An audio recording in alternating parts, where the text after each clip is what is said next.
shit, we're back. It's the Nen Show. I'm Craftsdwarf. You're Mathwiz. Holy shit. And I'm the audience. Wait. Okay, sure. Hello and welcome to the Nen Show. We are back with more of Bleach, getting into comments first, I suppose.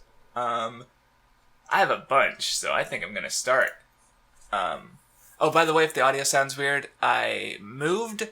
There might be a bit of an echo, but I wonder how many people would have noticed if I didn't point it out. You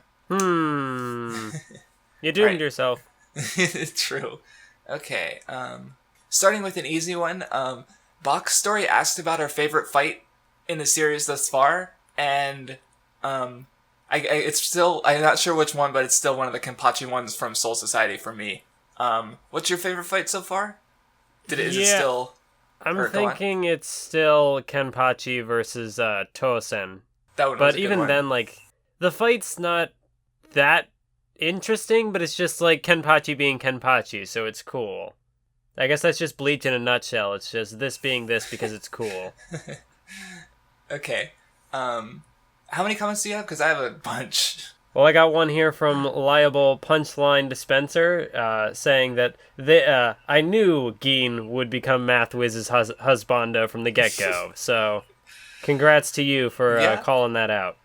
Yeah. I mean, yeah, because I think I was saying this, like, I got that sense, or no, I was comparing him to how you like Deidara, but either way.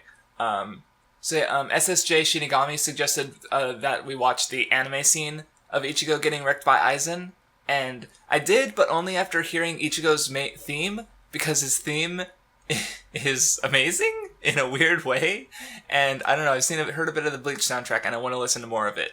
Have you heard any of the soundtrack yet, Mathwiz? Yeah, no, I listened to a bit of it. I'm not entirely sure if some of the songs I listened to that I really liked were either from, like, the anime or if they were from, like, a Bleach film. But I know I looked up Invasion and Treachery, and those were both top tier. They're good. Well, because you mentioned the movie, and the thing about, at least with, like, One Piece and Dragon Ball, definitely One Piece, is what'll happen is they'll make a soundtrack for the movie, and then after the movie they'll use that soundtrack in the show. So yeah, it I know, becomes like, both, basically. That was definitely a thing with Dragon Ball.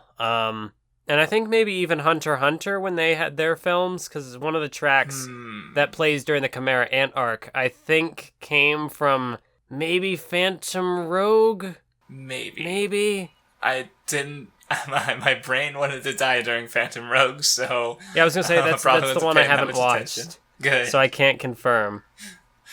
So I guess while we're on the topic of the Bleach anime, you watched a bit of it recently? Oh yeah, I watched, I forgot about to check the Ichigo Aizen thing, which that would have been a cool moment to look up.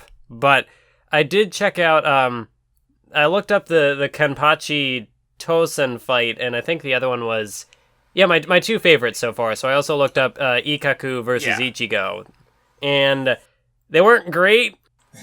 Like, I know even, like, at this point I think I'm just content to just look up the Bleach soundtrack and not really look into the anime much. But even then, like, the soundtrack was kind of okay in the scenes, but they didn't... I don't know, the tracks that they used for those fights didn't really stand out to me either, and it was just kind of... Like, I know I was talking to you beforehand that... definitely the art style in the Bleach anime does not do Kubo's art justice. Like there's the one it's really, shot where Kubo's... Oh, go on. Well, I know, like the one shot I saw in the Kenpachi Tosen fight was when Ikkaku and the other henchman guy, they come back and they're like ready to challenge the other two to get them out of Kenpachi's way. And there's like the one shot of Ikkaku doing like his like pointing to himself and looking all boasty and confident, but in the anime it's not as expressive. It's just kind of flat. Yeah, just kind of flat, I guess. But then again, maybe I just looked up bad spots in the anime. Probably would have been better for me to look up, like, I don't know, Ichigo versus Byakuya, because that's a big important fight. So you'd think that if they're going to make any fight look great, it probably would have been that one. Right, and I've heard that as the anime went on, the staff got better at dealing with adapting Kubo's art. So, but you can't exactly just look up like Bleach final fight. It's like whoops, spoilers. Yeah. So that's just what I've heard. I haven't watched any of it in like 10 years myself. So yeah. Anyway, another comment. One suggested that maybe the series hasn't clicked with us yet, just based on our discussion, because I guess he disagrees with us on some things or noticed just the way we're approaching it, and that's fair, because I guess minor spoilers for the future discussion. I don't know, I think Bleach is finally starting to click with me, because I enjoyed this stretch of chapters. Like, the highs weren't quite as, like, there wasn't a fight as good as the Kenpachi ones, and there wasn't quite a series of moments as good as, like, the fucking Aizen shit that happened at the end of Soul Society. But the baseline enjoyment for me this stretch of chapters was higher than pretty much everything before. Like, I just been enjoying this arc a bit more than before, so I think it's starting to click with me. But I don't know about you yet. Like, maybe it just hasn't clicked with you yet, or maybe it never will. Who knows? Yeah, I don't know. How do you feel about that? I kind of want to agree with you, but because I was thinking that as I finished reading the chapters, I was like, this one was pretty good. But then I was thinking back on it, and I was like, but was it? Like, it's not. It's. Well, I don't know. It does some things better, but it also see. does some things the same, or some things like there's still problems, and it's like, was it really that much better? We'll figure that out as we go along. Well, yeah. Well, because it's like, I want to just finish the arc, because I want to finish Bleach, like, I want to have it all in my mind, but we're stuck on the Nen Show, and we can't really make it go faster because it's too much. Okay, like, the next 2 fucking episodes, we're gonna be reading, like, 10 volumes each? Like, we still have 20 fucking volumes of this arc to go. Like, I'm like, Jesus fucking Christ.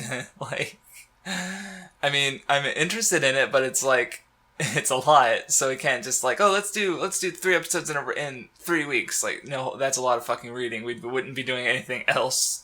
And there was a thread on, someone said that the Fullbring arc is considered the worst one, generally, and there was like a big long thread with like 18 comments, and I'm like, I want to read this, but I can't. Like, I have to avoid Bleach stuff, because I don't want to, but I have to.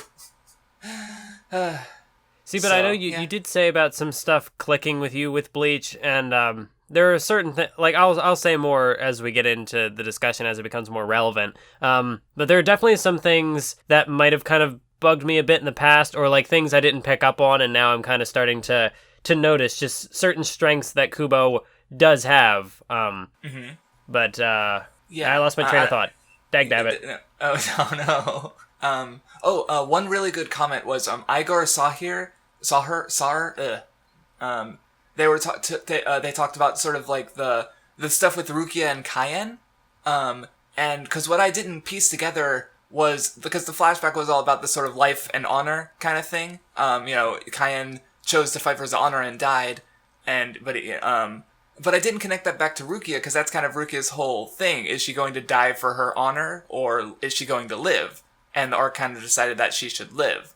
And I didn't piece that idea together. It was a good comment. So, yeah, I'm already thinking, like, man, I need to reread Bleach. And I'm like, oh no, I need to reread Bleach. No, I don't quite have to reread it, but, like, there's, if it's not clicking for us, we're not going to be able to give it the full, analytical weight we can muster. Like, that's a problem for me, for me personally, is that, like, I would like to be able to bring my full, analytical bearing to everything, but I only seem to be able to do it for the shit I enjoy, or like the stuff that really stands out, whether I like it or hate it, kind of. Like, I need to care before I really dig into a series, basically. I don't know how you felt, but about that idea, but No, I do like that idea. What was I going to say?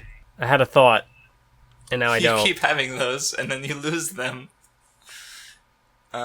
Well, because I guess what I was going to say, because recently Pedantic Romantic put out a video on Eromanga Sensei, and one of the things I like about the video is how, like, the point of the video was that, like, the staff was putting in their effort on the show. Even if they didn't necessarily like the show, they were still bringing, they're professionals, they're bringing their full, abilities to the production. And in making that video, Pedantic Romantic was bringing her full abilities into the production of the video, and I'm like, oh, okay, that's nice, it's cool. And I don't know, it's like, luckily I have so many things I want to talk about that I don't need to, like, put effort into something that I wouldn't necessarily be interested in, but I would like to be able to, if I need to. It's just can I write a video as good as any of the other ones I've done on something I don't really care about? That's my kind of issue, or don't care about as much, you know? Yeah. So, anyway, do you have a comment? Oh wait, you got one? What were you gonna say? Okay. I see a comment here from Orchid Bay. First of all, Craftsdwarf. It's pronounced Hogyoku. So I know you were having some trouble with that before. Hogyoku. Well, because it's like, I keep wanting to say Gyokyu, but it's Gyoku, I think, right? Or yes, Hogyoku. Yeah, so I know. But the other part of this comment asking, how are you finding the Bleach girls in comparison to Naruto's? And I know I was talking to you about this a little bit before the podcast as well, that, like with Naruto, because I've been revisiting the Naruto Nen Show for a secret project that will remain secret for now, even though I just talked about it, so it's not. Anyways, so at the start of that podcast, we kind of had a running joke of like, oh, is this going to be the well-written, the strong female character we've been looking for? Because Kishi wasn't great with writing female characters, but with Bleach, we've never even really had to ask that question. Like, from the very beginning, I feel as though I don't know, you have... Like, Orihime is a goof, but she's got a bit more nuance to her. Rukia's amazing. Like, they're like, I never felt like Yoruichi. She's fucking one of the stronger, presented characters. Like, she was on par with Byakuya. Like, there's never been an issue. So, and plus, you had when all of the captains and assistant captains and all these different ranked Soul Society people show up. It's a good mix of, you got your males, you got your females, you got a good diversity in there. Even though a lot of people have issues with it, like I've heard people have issues with women in Bleach. Thus far, it's okay. That's what I'm going to specify. Thus far, it's been fine. Yeah. Although I know, for like one bad example, like I know Rukia is best girl, but it's something that happens in this arc. Like, she shows up and looks cool, and then she just gets pushed aside, and it's like, why? Unfortunate. Especially like with Rukia before. Well, actually, no. I'll get back to that when we actually get to that moment, because there are still other comments to dig into. Yeah, well, you mentioned Orchid Bay. Well, I guess real quick to compare Bleach to Naruto, like, I think Kishi was trying a bit harder in some instances. Like, there was, like, some of the soccer moments were interesting, but overall, even though overall her character was kind of a mess. Yeah. But like, when I think of, like, top 3 Naruto girls, I'm like, okay, Sakura was mildly interesting at times, even though she was kind of a fuck-up. Tsunade was probably the best overall, but still kind of a fuck-up. Hinata's cute, I guess. Like, those are the top 3 Naruto girls. Like, yeah. I can't think of anyone up there, really. Like Karin, like, Tamari, oh God, who, like, no. barely does anything. The Sound 4 chick, who, like, barely does it. Who else exists? Kaguya? Yeah, that's the thing, because, like, Sakura, like, you were bringing up Sakura and Tsunade, and, like, think of how much we bashed their characters in our discussion of Naruto, but then we're like, they're still the most noteworthy, like, they're still the most interesting. They're more disappointing because of how, like, they're also the best. Yeah. And we see, like, oh, they could have been better, but they weren't better, and that's the kind of issue with them, so... Although I will, now that we're just getting more deeper into into the discussion, I'm realizing that, like, the last 3 episodes of the Nen Show, I think it was pretty clear that I wasn't super into Bleach. I don't think I came off as very invested in the discussion. But this time around, like, I'm itching to go. I'm ready to. I think it's starting to click for us now. Yeah. Okay, I see what you're doing. I see what you did there now. I still got a few more comments to go, so we got a little bit left to go. Well, because Orchid Bay also had a post about explaining Byakuya's inner conflict a bit better. Just noting a few more details that I didn't sense. Like, it's still, I at least got the gist of the idea with the personal versus societal conflict, but I didn't apply it to. Isn't it pronounced? Never mind. Did I fuck up? I thought it was gist, but maybe I'm just being pedantic. Maybe I've been pronouncing it wrong my whole life. I do that. Well, because it's like you read a word and you don't know how it's pronounced. You're just like, oh yeah, that seems right. Fucking English and its stupid fucking rules. and exceptions. Like there's as many exceptions to the rules as there are rules. It's fucking stupid. And plus you've got something like GIF, but people pronounce it GIF, and it's like, no, don't do that. There's a fucking civil war about it. Yeah. But anyway. What I noticed how Byakuya sort of played into the conflict of just personal and societal justice, but I didn't see how that conflict was hit with him internally. Like it was kind of hit, so it was a good comment.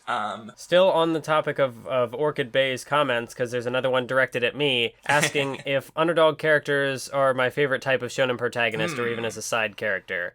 Because I seem to be looking for it in Bleach, and honestly it isn't that type of story. Well, I've been kind of looking at it too, like I was in the first episode, I was noting with Ishida and Ichigo, how Ichigo felt like more like the talented character, or it's like he felt like the underdog, but he was actually more talented, and Ishida felt like the talented one, but he comes across as more of an underdog when next to fucking Ichigo. So but yeah, you were saying. In response to this comment, I would say that I definitely prefer underdog stories or underdog characters.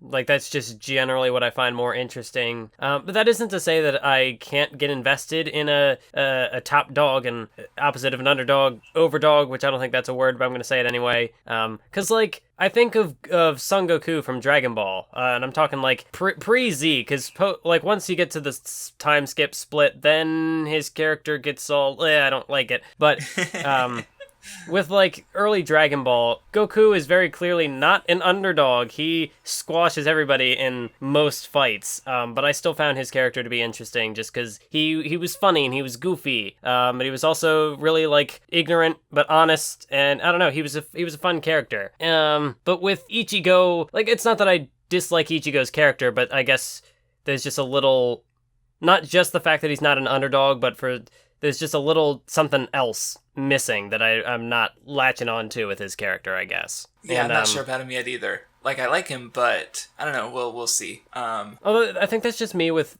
a lot of the characters in this story, because I think like my favorites at this point are like Gin, who is basically just a character design and sinister presence at this point. I mean, hopefully there's more to his character. I would want there to be more. And then like Ikaku and Kenpachi are both cool because they just love to fight. So there's like some personality there.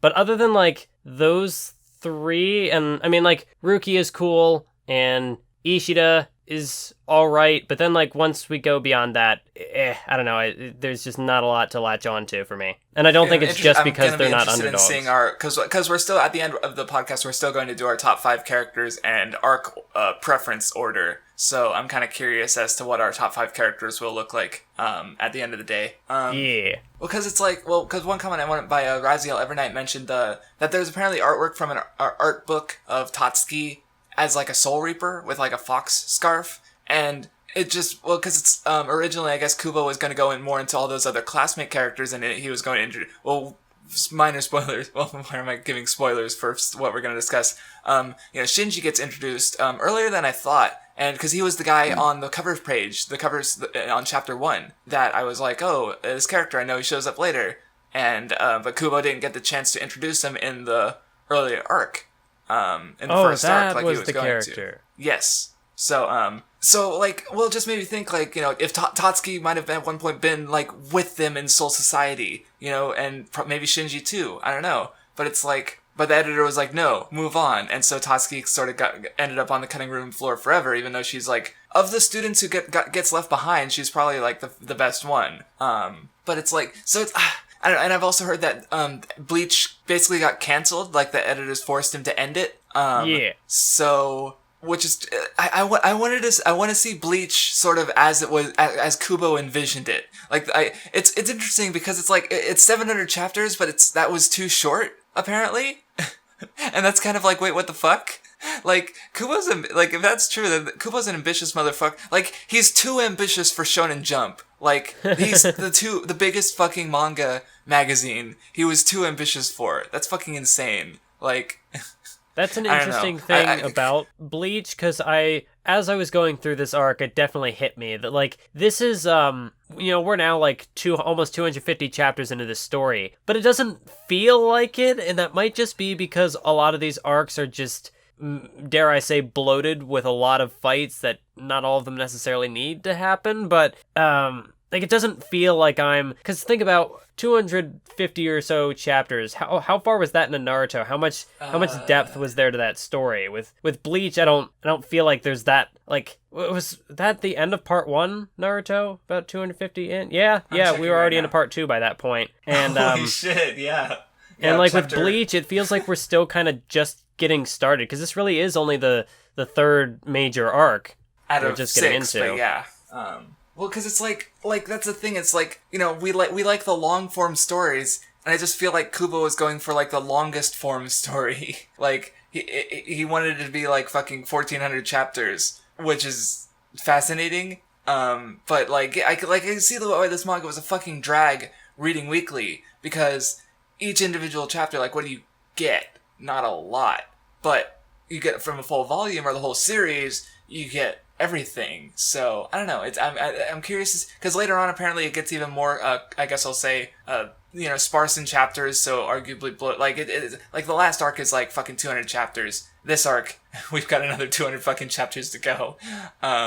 So it's super long. But I don't automatically, like, I'm not against that. I like long stories as long as it's worth it, you know. So we'll see how I feel at the end. I think that was my last comment. Well, we're still on comments 20 minutes in, but I've got one more. Well, technically 2, but they're both kind of similar, so I'm just going to lump them into one. By DJ... how do I pronounce that? May Game 17... sorry if that's wrong. But they left a comment. Well, they left a comment talking about the 5 big arcs in Bleach, and how they each have like a different motif, different sort of like languages, or just the way that everything is. Yeah, like Soul Society is Japanese. This one is apparently Mexican or Spanish. I forget which one. And probably Mexican, because I think Chad comes from Mexico. And then we're coming up to English and German, I suppose. I think Fullbring is English and German was the last one.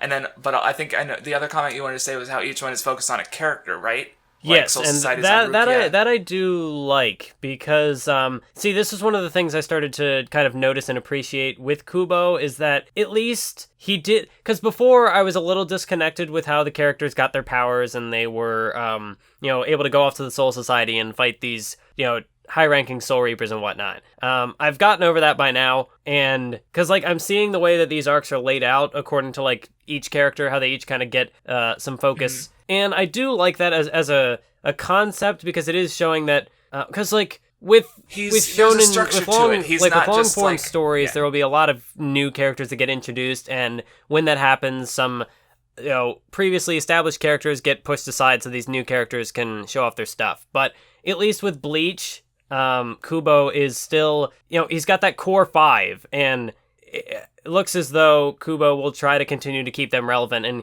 keep giving them something to do, still go through and keep developing their characters as the arcs progress. And I do like that you do have your main 5, and they're not just going to get brushed aside because of, new cool dude shows up. Yeah, because I feel like Soul Society did the introducing of new characters, which I don't think we're gonna get a lot of new major protagonists, at least. Like villains, sure, but not good guys. Like I feel like we've got all the good guys basically, give or take. So I don't know. We'll see exactly how it goes. Cause shit, I just had a thought, but now I'm losing thoughts.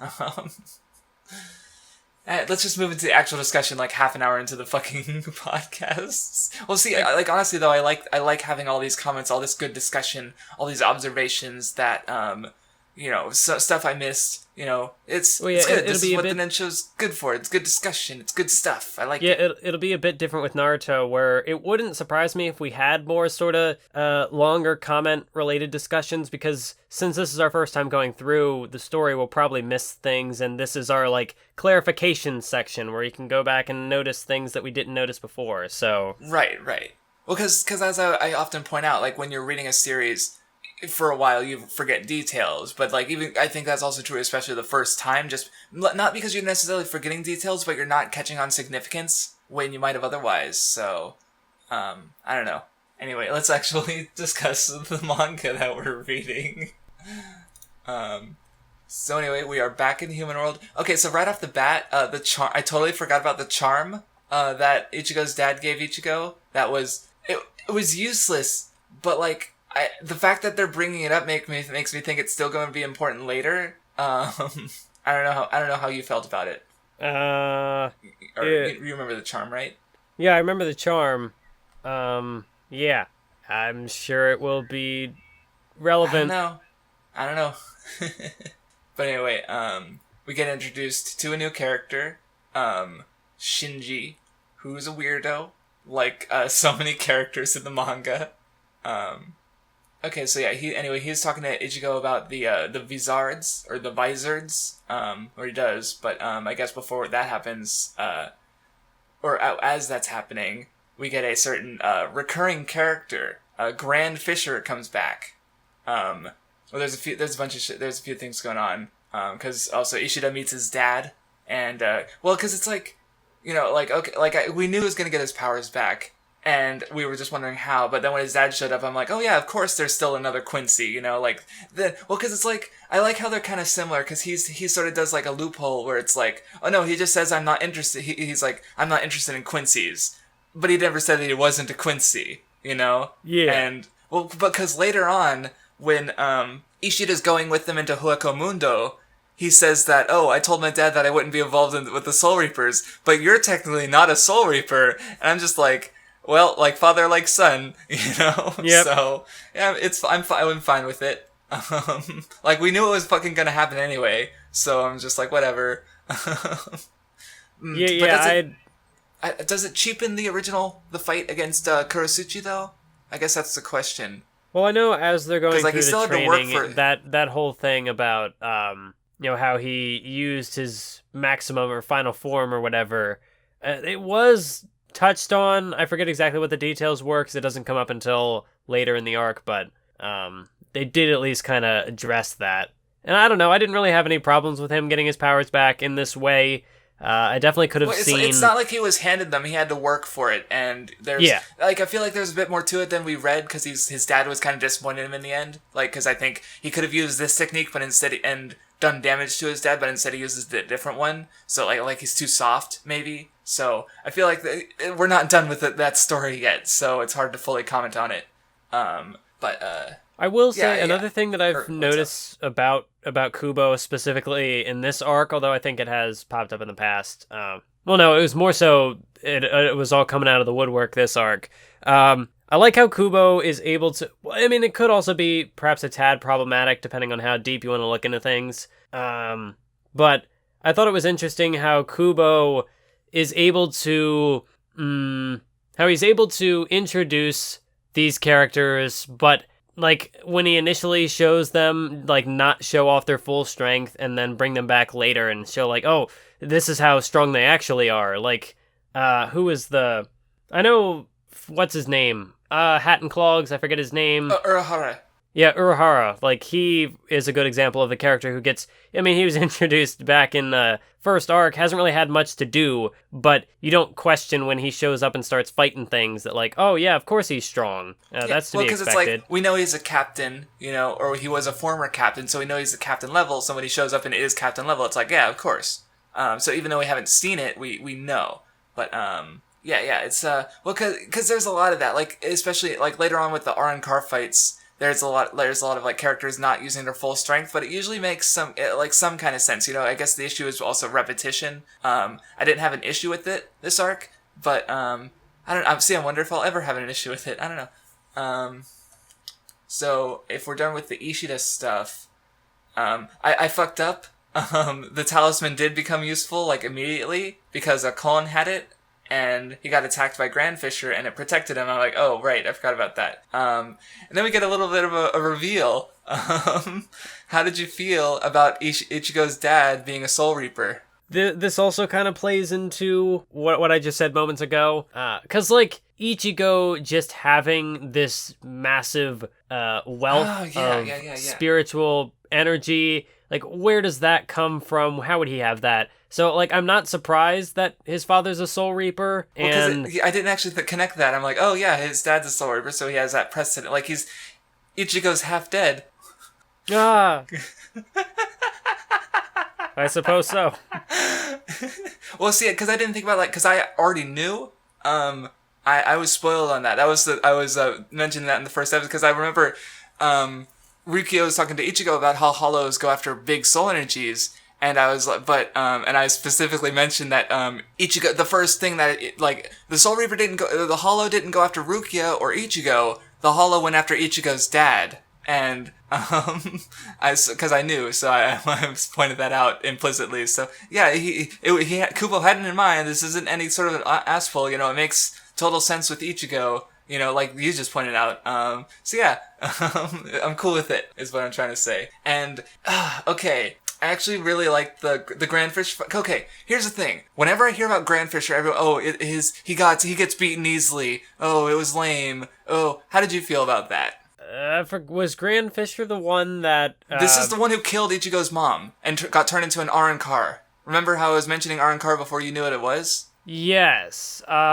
Which one did Grand Fisher fight? He fought Ichigo and at the graveyard when they went to see their mom's grave. And No. I mean, you said that Grand Fisher shows up and dies easily. He fought Ichigo's dad. Oh, that was the character? That was Grand Fisher. Turned into an Arrancar. Okay, I guess they're dead now. I didn't even know it was the same character. Okay. Because after the fight, I think Urahara comes in and he mentions that was it about vengeance? But that's what all that dialogue was talking about. I was so confused reading that. See, this is what I'm saying about forgetting details. You forgot this character that showed up again, even though it's fine. Well, but anyway, because I guess the issue is that people think that it was so personal between Grand Fisher and Ichigo, and then Grand Fisher just gets taken off easily by another character. But I was okay. There's a few reasons I was totally fine with it, and I thought it was actually great because so there was a video I got linked to, but it was basically called The Danger of Losing Your Themes, and it was talking about sort of grief and regret in Bleach, and how sort of that was this idea in the early arc where you have these hollows who are, they start out chained to the world by their regrets and griefs, and they become monsters, while the main characters all have some sort of like Ichigo's mom is dead, or Hime's brother is dead, so they have to sort of move on past these griefs. But that's the thing. Moving on, I'm not sure how much of that idea could have been said after those original. Well, because the other thing is in Soul Society, so there was another comment pointing out how the rain stopped, with Ichigo and his mom. That he was always beaten up about that death, but he wanted to get stronger so that wouldn't happen again. And then Soul Society happens. He got stronger. He prevented it from happening. He's more or less over his mom. He still has to protect his friends, of course, but he's able to now. So there's no reason for him to keep holding on to that grief. So, and that's what I took from this, because, Grand Fisher, he is that grief, of Ichigo's mom's death, because he was the one who killed her. But also, he was bragging about the size of his sword, his, Zanpakuto. He's like, oh yeah, these get bigger the stronger you are, look how strong I am. And then, but the whole thing with Soul Society was Ichigo sort of learning to refine his power. So, basically, that's what I took from the Grand Fisher encounter, is that he's basically the past that needs to be moved on from, and that's why he gets destroyed so easily, because those are the old ideas. We're going into something different. That's what I took from it. I thought it was great. And then also, I guess on the on a character level for Ichigo's dad, because obviously there's still some personal investment there, because that was his wife that got killed by this thing. Right. So, because after they talk, yeah. Well, yeah, because it's And if you want to kind of because it's okay, if Ichigo fought Grand Fisher again, let's pretend Grand Fisher's actually strong enough. What would we be able to take from that? It would just be sort of rehashing the same ideas. Okay, he wins. Yeah, he's moved on. I don't see how it would be great if it happened like that. He's already moved on from it, so it's whatever. But instead we're getting it to characterize this new side of a character we've already kind of known with Ichigo's dad, who's Ishin, I think. I keep forgetting his name. Nope, that's right. That's right. Yeah.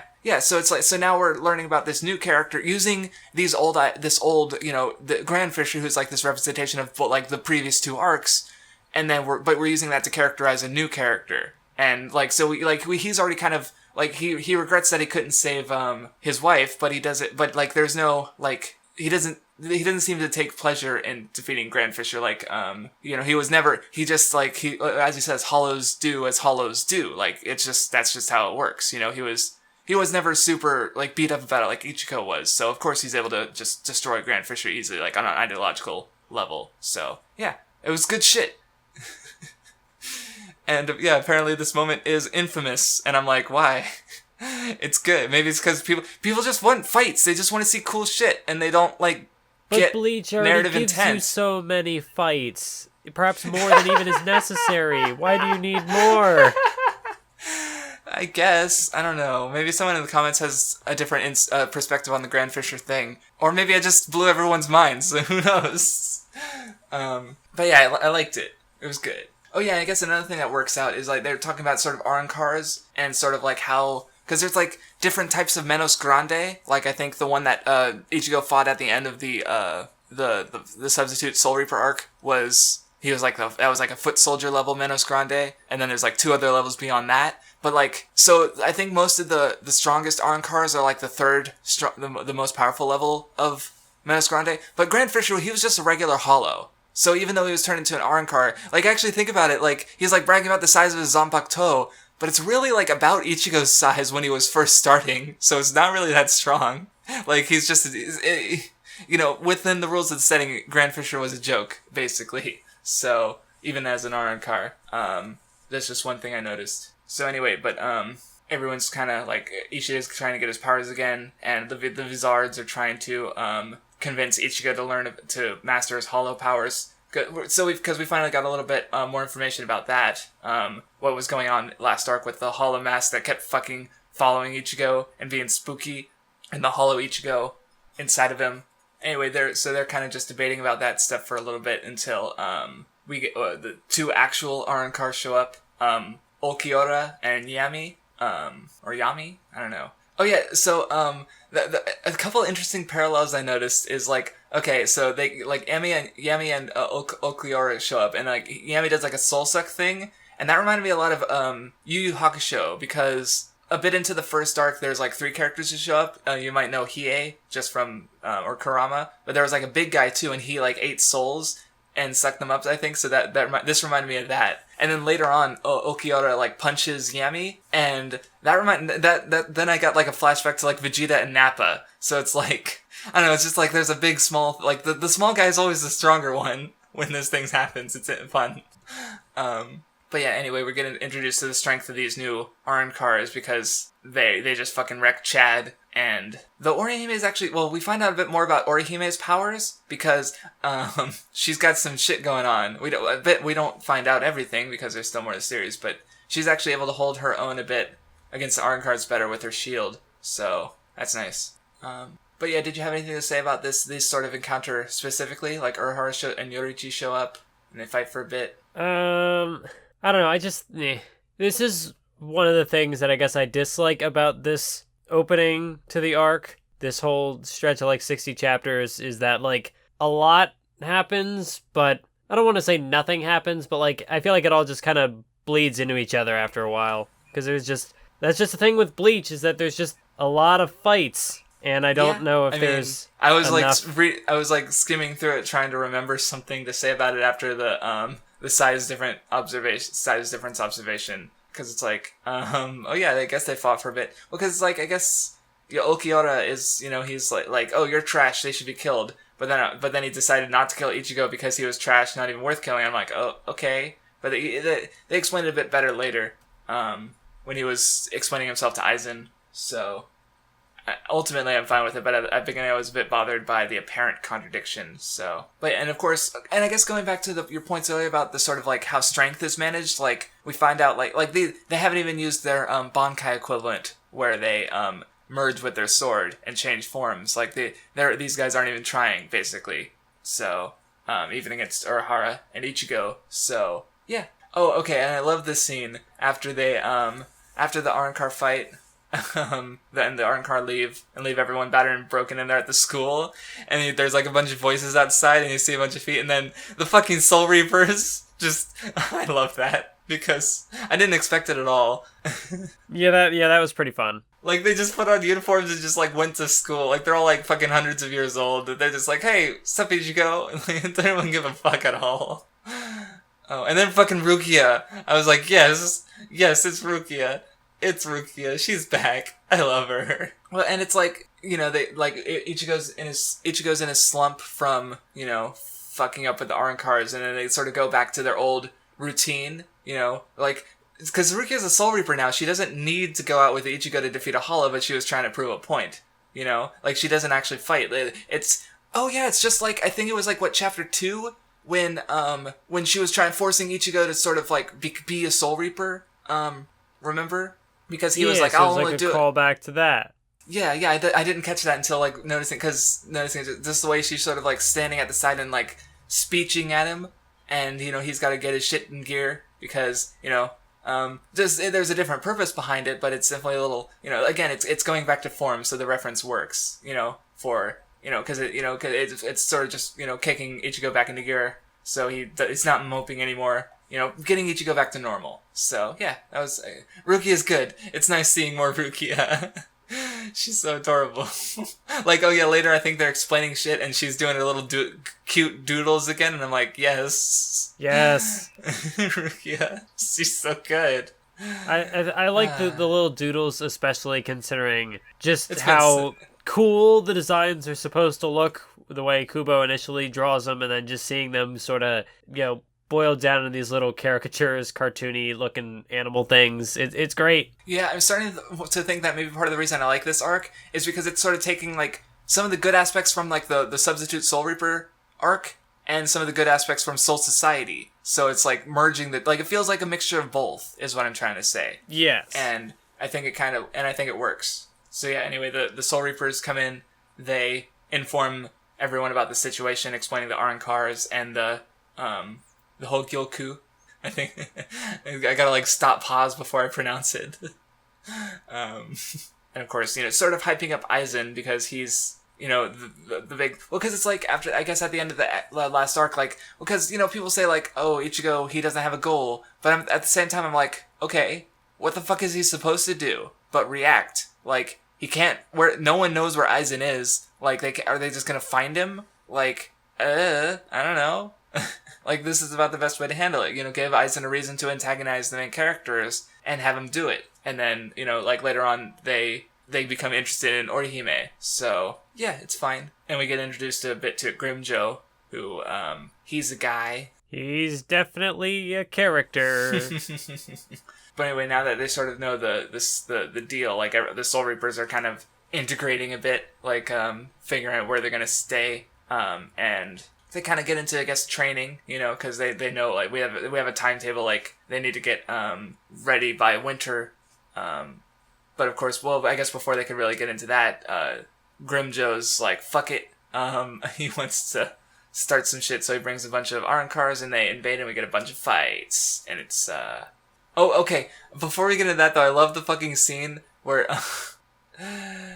oh my god, fucking Ikkaku, he's like, these rice balls, they're so hand-rolled and packaged so tightly.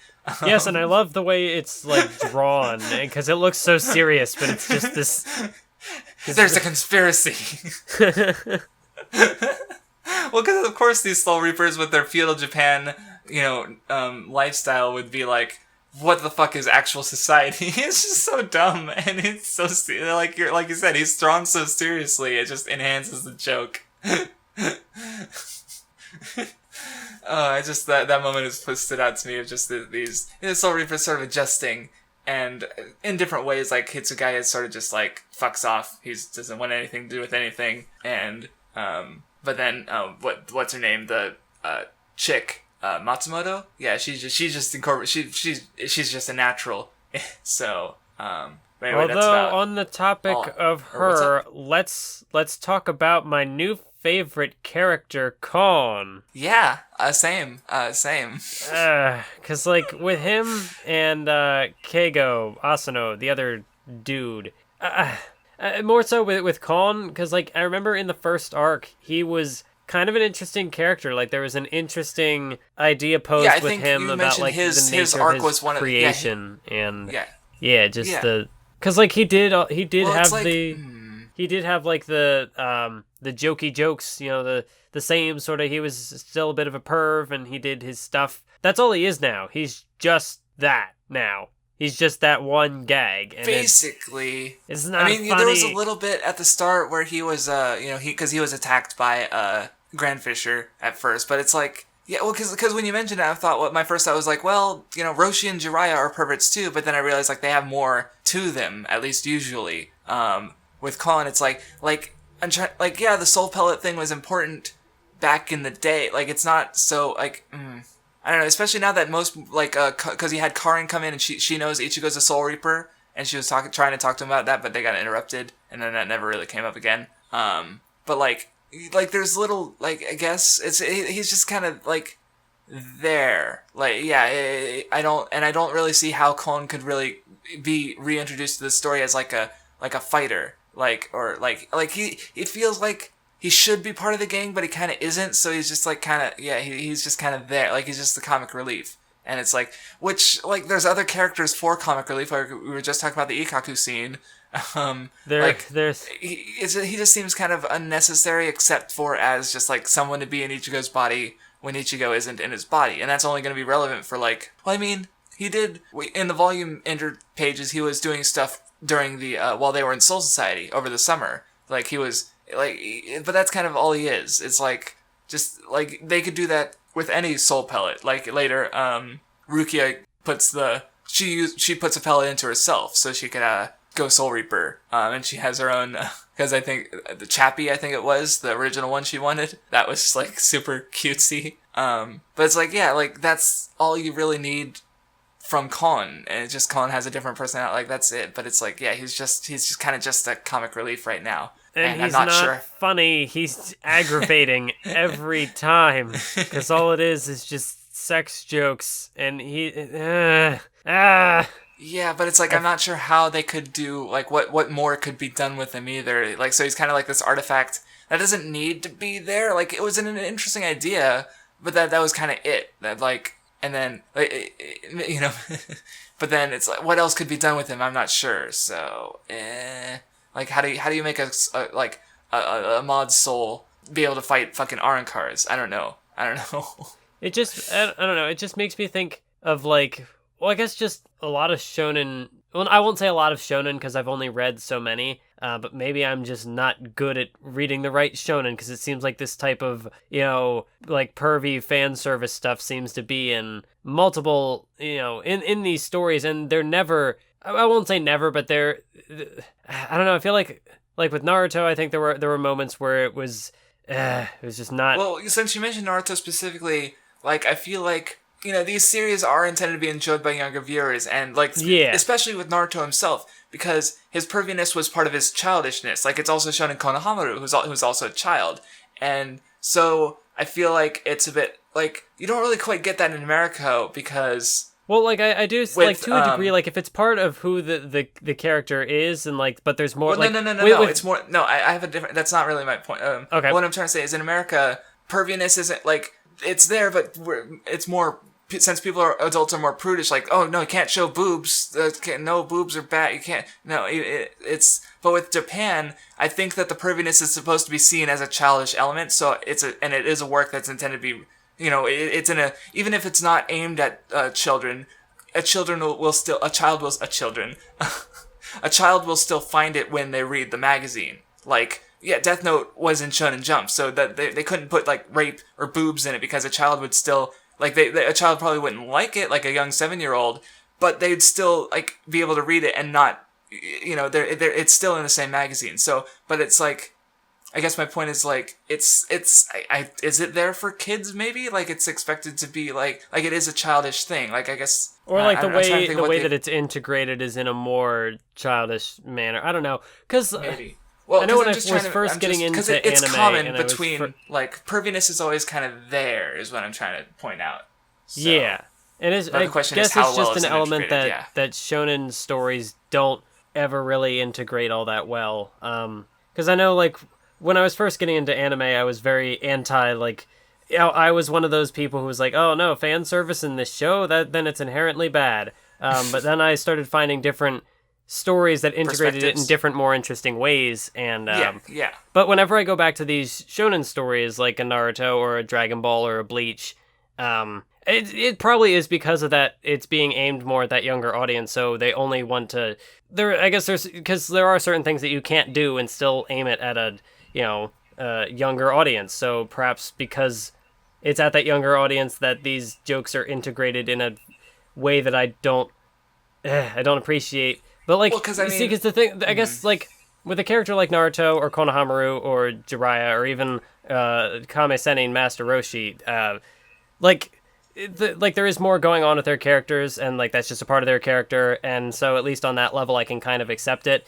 But like with Kon, there's really no purpose for him in the story anymore, and this is just all he is, and I think that's why it just aggravates me, because it's like, you could just cut it, you could just not have it. Nah. I guess this is maybe how people feel about Mineta and My Hero Academia, because that's most of what his character is. And it's like, everybody in the story recognizes that this is not good. Like, even with Kon, he's getting beaten up by everybody, because it's like, you're being dumb, you shouldn't be doing this. And it's like, why is it in the story at all then? Like, you want the comedy, you want the tonal balance, you want the comedy relief, but like, there are other ways to do that. Other characters have done that. Bleach has shown that it can do comic relief effectively and not kill the tone. But like, every time that Kon is on screen now and doing this, I just had to get that rant out of the way. We're done. I won't bring it up anymore. Okay. We'll see how long that lasts. What if Kon shows up in the next stretch of chapter? Anyway, moving on. Yeah, I'm not sure how much more I have to say on it now. But it's like, because again, it's everywhere. It's very pervasive. And the question is like, okay, like, what is it in service to? How much of it do we really need? Like, I don't know. It's weird. Anyway, so moving on. We get a bunch of pair-offs, a bunch of characters facing down in their fights, and we get some Rukia. That's very nice. Like, because it's like, I never seen Rukia fight before. Like, we neither of us have. So I didn't really never thought about how strong she might have been.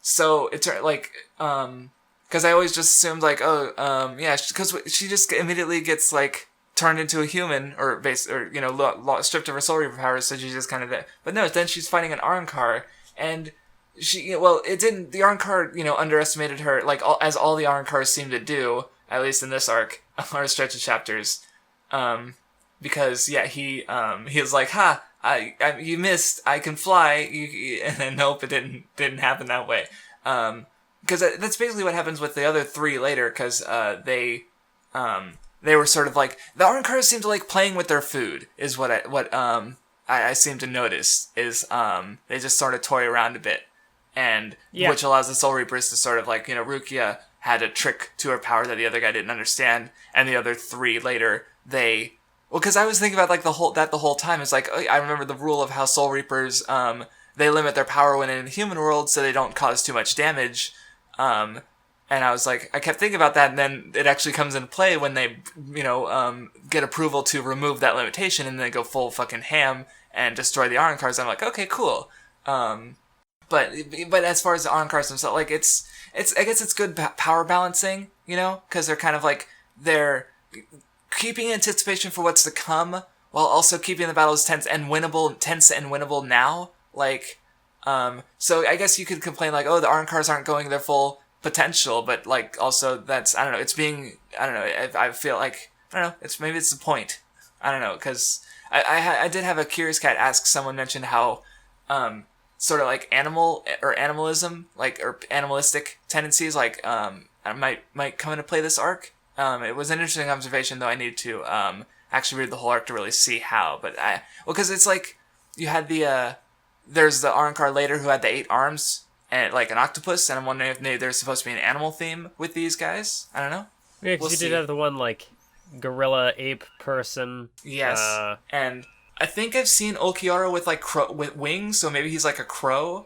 Grimjo comes off. I don't even know why, but Grimjo comes off as wolfish to me. So yeah, maybe I'm onto something there. But again, we need more of the arc to be certain.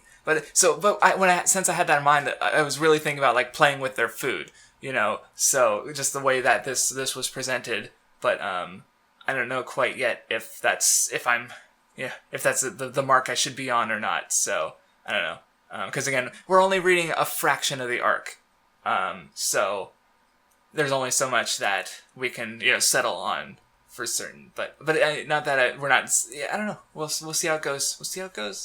I'm trying to think if I have anything else to say, because we finally see Ikaku's Bankai. See, yeah, that was interesting. When I was like, at first, I was trying to as I was going through that part of the story, not considering the when you think about all the details for how the restrictions work, and the power of the Soul Reaper powers are, what was it, cut by 1/5 or whatever. Yeah. So but that's only for captains and assistant captains, and technically Ikaku is the third seat, so he's not one of those top. Although because Yachiru isn't a fighter, so Ikaku is basically the assistant captain for that squad, and then it's also brought up in the sort of flashback after the fight that he was offered a chance to be a captain, he just didn't want it. So you have someone like Ikaku who doesn't need to be or he doesn't get restricted because he's not at this level.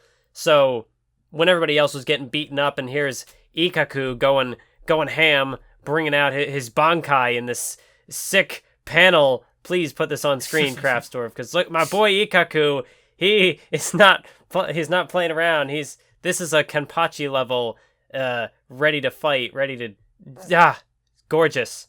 But yeah, it's because Ikaku is a lower seat. He can do this at a time when everybody else is getting wrecked, and it works. And again, that's playing off the idea of Kubo hiding the true power of these characters, because this was Ikaku. He got beat by Ichigo way back, so it's he's not that strong, but wait a minute, yes, he is, and I buy it. He wasn't able to use his Bankai, so it's because and especially because it was hinted at before with his the fifth seat, because they didn't use in the Soul Society, as Kenpachi was fighting Tosen, there was the other guy who brought out his Shikai. I think that was just his Shikai. It showed that they were already limiting themselves, so it makes sense to... Yeah, there's precedence. Yes. So when Ikaku goes all out here, it doesn't feel like, oh, he's got a Bankai? That's out of left field. That doesn't make any sense. Yeah.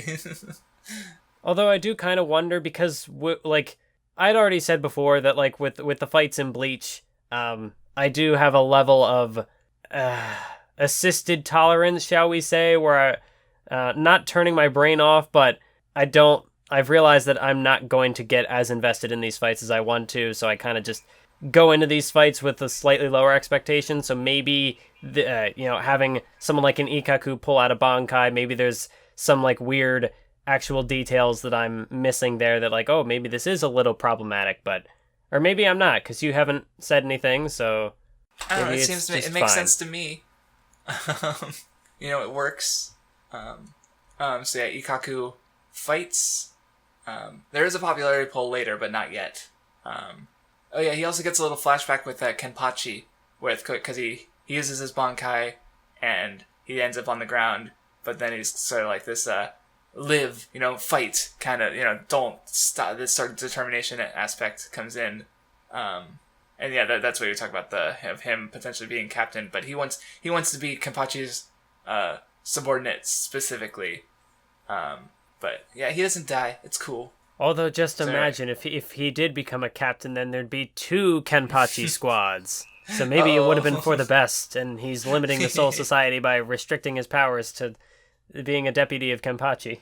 I don't know why I said deputy, that's not quite the word, but whatever. I'm gonna roll with it. Yeah, well, I didn't expect that. Ururu, the little girl who is with Urahara, she just fucking goes wild all of a sudden, and I'm just wait, what the fuck is going, this tiny girl in pajamas? They're kind of doing the same. It's interesting, because, last time it felt like it, a bit of a joke, oh, look, the cute girl in boxing gloves is fighting with Ichigo, but now it's, it gets an arm, this is a serious fight, and but she's still a tiny girl in pajamas. But then she gets wrecked, so, oh well. I guess, well, because it's like, I think later on, after this, Urahara pulls something out, like, he has his training room. What else did he? Oh, he pulled out his, like, body duplicate thing. His instant gigais, and, like, feels kind of, like, maybe a bit ass-pullish, but at the same time, like, you have this Ururu moment that's, like, he's got so many things up his sleeve. Like, it's just, like, part of me just wants to accept it as, like, sure, it might be unsatisfying, but it's just fucking Urahara. Like, okay, He just does that. So, and I feel like this is kind of what this is in service to, because it's like, this is something he didn't even plan for. Like, she just happened to see the Arrancar, and she just, she just went fucking wild, because that's just in her, I don't know what her deal is, but, yeah, so, it's Urahara. Is that gonna, don't think about it. I don't quite mean that, but yeah. We learn a bit more of the, Arrancar. Yeah, we're getting, like, lots of little detail, like how Hitsugaya's Bankai works with his ice flower, and, the Arrancar transformations, just little things. And then, of course, it ends with the, Ichigo's fighting Grimjo, too. But yeah, they get their Gentei Kaijo unleashed, and they're able to actually fight, and they just fucking, they destroy, the Arrancars were playing with their food, and the Soul Reapers were able to beat them. They even mention it later, how they were able to, like, sort of catch them off guard, kind of by just being able to unleash their full power. And so, they were able to just kill because it's like, well, there's the strength of the Arrancar. It's kind of like with Kenpachi and how he took so much damage against Ichigo, where it's like, fighting strength doesn't necessarily equate to endurance. So they actually take the damage, and even though they might be stronger than it is shown, like, not all of them transformed. So yeah, I was fine with it, basically. Like, I don't know. I've been told there's probably, like, ass pulls later, but so far it's like, I'm trying to think, like, is there, like, a really, like maybe the Urahara one with the duplicate guy, just cause, like, that specifically comes out of nowhere, but at the same time it's Urahara. Like, I'm trying to think of, like, what's the biggest, like, moment of character suddenly getting stronger that doesn't make any sense, or, like, because even, like, with Ichigo being so strong, like, there's reasons for, his dad's a Soul Reaper, there's reasons for stuff. I'm just trying to think of, like, what are other things without a reason. Can you think of any right now? I can't think of any, but I could, like, maybe there's something, because I have talked about the power scaling in Bleach and how it does kind of seem to be, just because there's, with characters pulling out stuff that was kept hidden before, it's a little unclear of things, because the one character I keep thinking about, I keep thinking about Tosen and how, like, he got, even with his Bankai, he got wrecked by Kenpachi, but then again, it's Kenpachi, so it's like, how strong is Tosen going to be relative to basically everybody else? Because he still has a pretty deadly Bankai, it's just not going to work on Kenpachi. Right. And there are other characters who I guess kind of have that as just see how their powers play off of other characters, but I don't know, so far nothing has really triggered any alarms. Yeah, well, because, like, usually if a character's holding back, there's a reason for it, like especially with Ikaku and the forgotten fifth seat. we everyone knows who he is, but we don't know his name. Like, his name is difficult to pronounce as well. That might be it, yeah. And I guess on the note of Bankais, I guess I want to talk about them as a power system real quick. Because, like, they just kind of have their own... They're a bit reminiscent of, like, stands from JoJo or Devil Fruits, where it's just, like, one power that is unique to this one character. And it's fine, as long as the powers remain balanced. I think it works. It's cool. They can be really unique and have, like, with Tosen's, it's almost just like a stand in that it has its own rules. And so how, like, even, Ikaku's too, he's a slow starter. So, yeah, they're all, it's cool. Bankais are cool. They work. Like, not every thing has to be a Nen, where it's all this elegant system with all its rules. Because we've seen Naruto. We've seen how Chakra tried to be Nen and failed. But this is like the opposite side of the spectrum, where it's like, instead of having one system with all these rules and powers that make sense with each other, instead it's just like one power that each character gets, and it's unique to them. And it's fine. It's fine. Like, I don't know if there's even... Like, because stands from JoJo, they have certain rules. There are some exceptions, but, like, one rule is that the farther you are from the stand user, the weaker the power gets. So that's a rule that's pretty consistent across all stands, but Bankais barely even have that. They're basically just a superpower that one character gets. So it's fine though. Like, as long as the only, like, I mean, even with Aizen, it's like his seems really powerful. I think someone mentioned that there are weaknesses to it. We just don't know them yet, which is fair. Like, we haven't seen him in a real fight, so it's cool. So far, the only real weaknesses for these Bankai seem to be that you just can't fight with them for an extended period of time because they're too taxing. Yeah, because they use a lot of spirit energy, I think, or something like that, to that effect. But yeah, it's I'm fine with it so far. I'm fine with the power system. But yeah, Ichigo fights Grimjo for a bit. Nothing really. Yeah, well, Ichigo does his his attack with his the Getsu. What is it called? Getsuga Tensho. Yeah, that's his. Getsuga is like moon. Okay, yeah. Where it's like that's his. I guess his attack using his hollow energy. Because he perfects it later, or not perfects. I thought that was his Bankai, and that's because when he uses it, that's what brings out his hollow energy. Yeah. Well, I thought his Bankai was just the sword change, and then okay, maybe you're right. Or an attack with his. Because he's got. Yeah, because he's fighting with his sword black before, and then he uses the Getsuga Tensho later into the fight. So like he's fighting with his black sword before that. So I just kind of figured like the black sword was his Bankai. Because did he use the Getsuga against Byakuya, or maybe he did, and I forgot. I don't remember. You don't want to ask me about how these fights go. Because a lot of them don't stick with me. But yeah, that was an interesting thing going back. Actually, never mind. That's off topic. But yeah, it's like, well, because Grimjo, he's not using his full energy because, he's not unleashing, combining with the sword and changing forms. But Ichigo does impress him to the point where he's like, oh yeah, you're worth killing now. He's not just trash, not worth killing. No, Ichigo's worth killing. But Tosen comes in and he's like, you fucked up. You came in with these Arrancars, everyone died. You fucked up, Grimjo.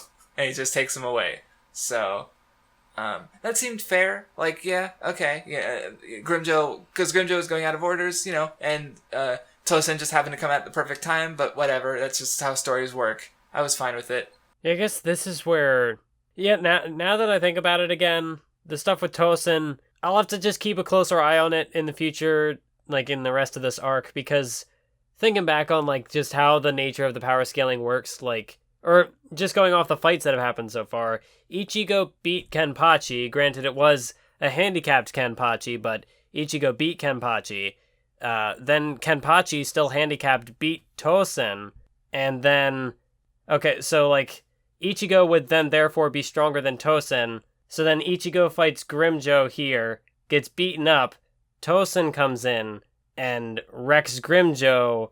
So yeah, I just have to. It makes me a little skeptical. We need to see how strong Tosen really is, and if there was because like maybe I don't know. Well, because the thing is, he was working with Aizen the whole time. So was he like? How would he really match up? Like I don't know, like but even then, like with Kenpachi, it's like because how many hit? Well, because that fight ended early because Kumar or the dog fox dude stopped them. Like I think it was ending in a way like how it was going is Kenpachi was about to hit Tosen. So the question is, would Tosen have been defeated by that blow, or did Tosen have something else up his sleeve that would have been able to keep the fight going? Because we don't know a lot about Tosen's power yet, so the fight didn't quite end like, Kenpachi definitely seemed like he had the edge, but the fight didn't 100% end conclusively, so it's a bit... Although, like, you say he might have another trick up his sleeve, which is fair, but I know... His Bankai was destroyed, like it deactivated, and that happens when you're low on energy or health or whatever right. Yeah. Video game mechanics. I don't know. Yeah, sure. Because we saw that with Renji, when he was near death, his Bankai retracted or whatever the term.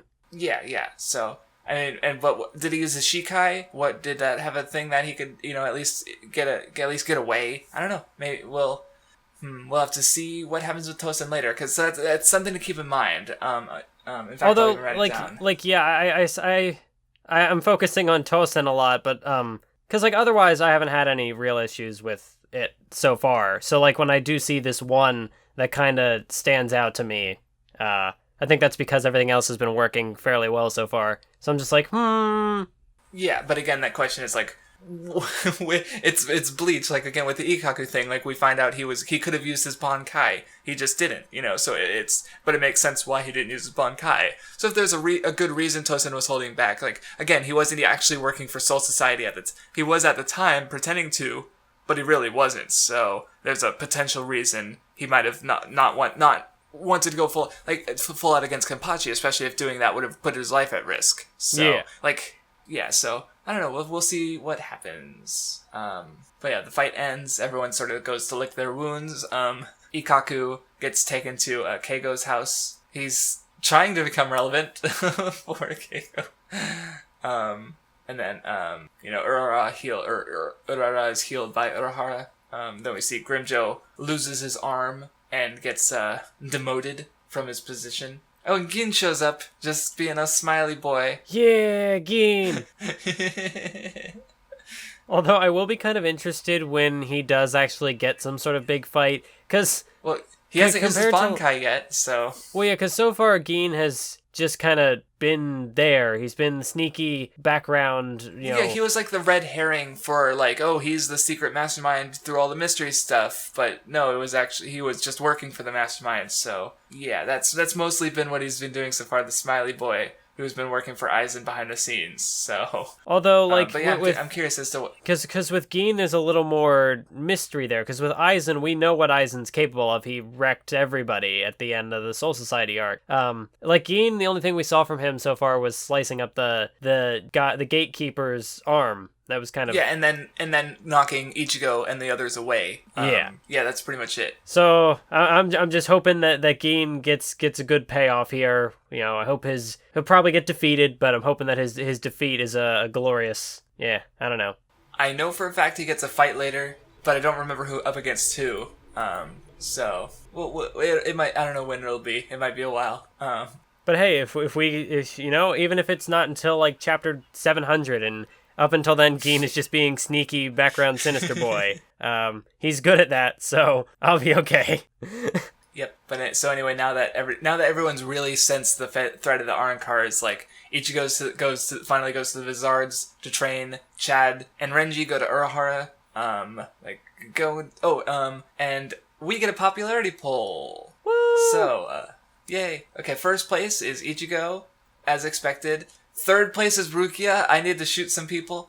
Because second place is Hitsugaya, and I don't... I knew he was really popular. No, it's happening. Yeah, I knew he was popular, but he has Ichigo 8,370 votes. Hitsugaya 8,321 votes. That is he close. is less than 50 votes away from Ichigo. Oh my goodness! I didn't even notice that.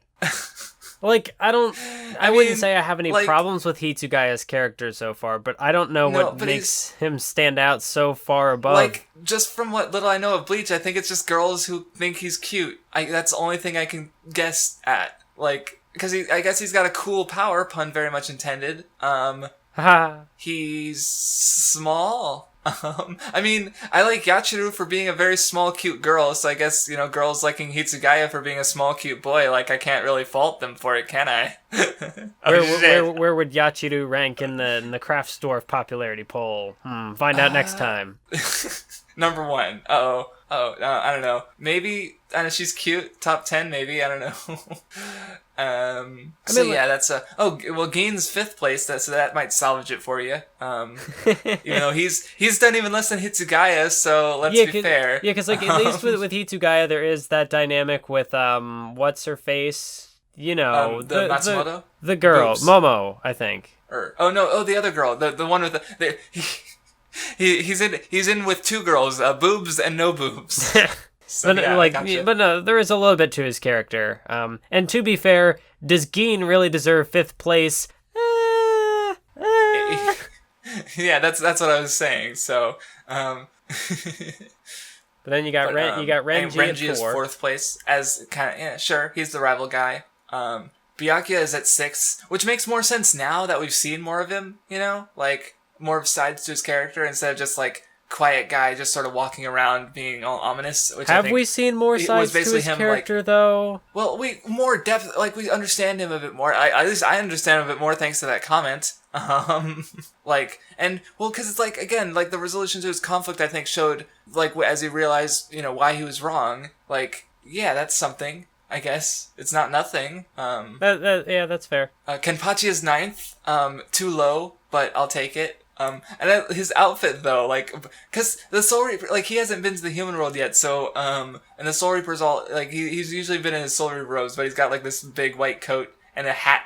He's got a hat, Kenpachi and a hat. It's nice. Especially with, like, his spiky hair, it's interesting to see that kind of... Yes, like, because it's interesting down, to figure out how that would fit in the hat. Very careful. It's a magic hat. It's a magic Soul Reaper hat that keeps your hair intact. It's anime, Mathwiz. Stop thinking, it's fine. But yeah, Yoriichi is 7th, Urahara is 8th, Orihime is 10th. Yeah, about what I expected. Where's Chad? Chad was... he's 31st. Yeah, 31st. Ouch. 31st. Oof. That's low. Because he's below Ichigo's dad, Kurosuchi, Ikaku, fucking Yamada, the fucking nerd, Kon. Kon is at 23rd place. 601 people voted for Kon. More people voted for Kon than Ikaku. Why? Okiura, Yachiru, Aizen.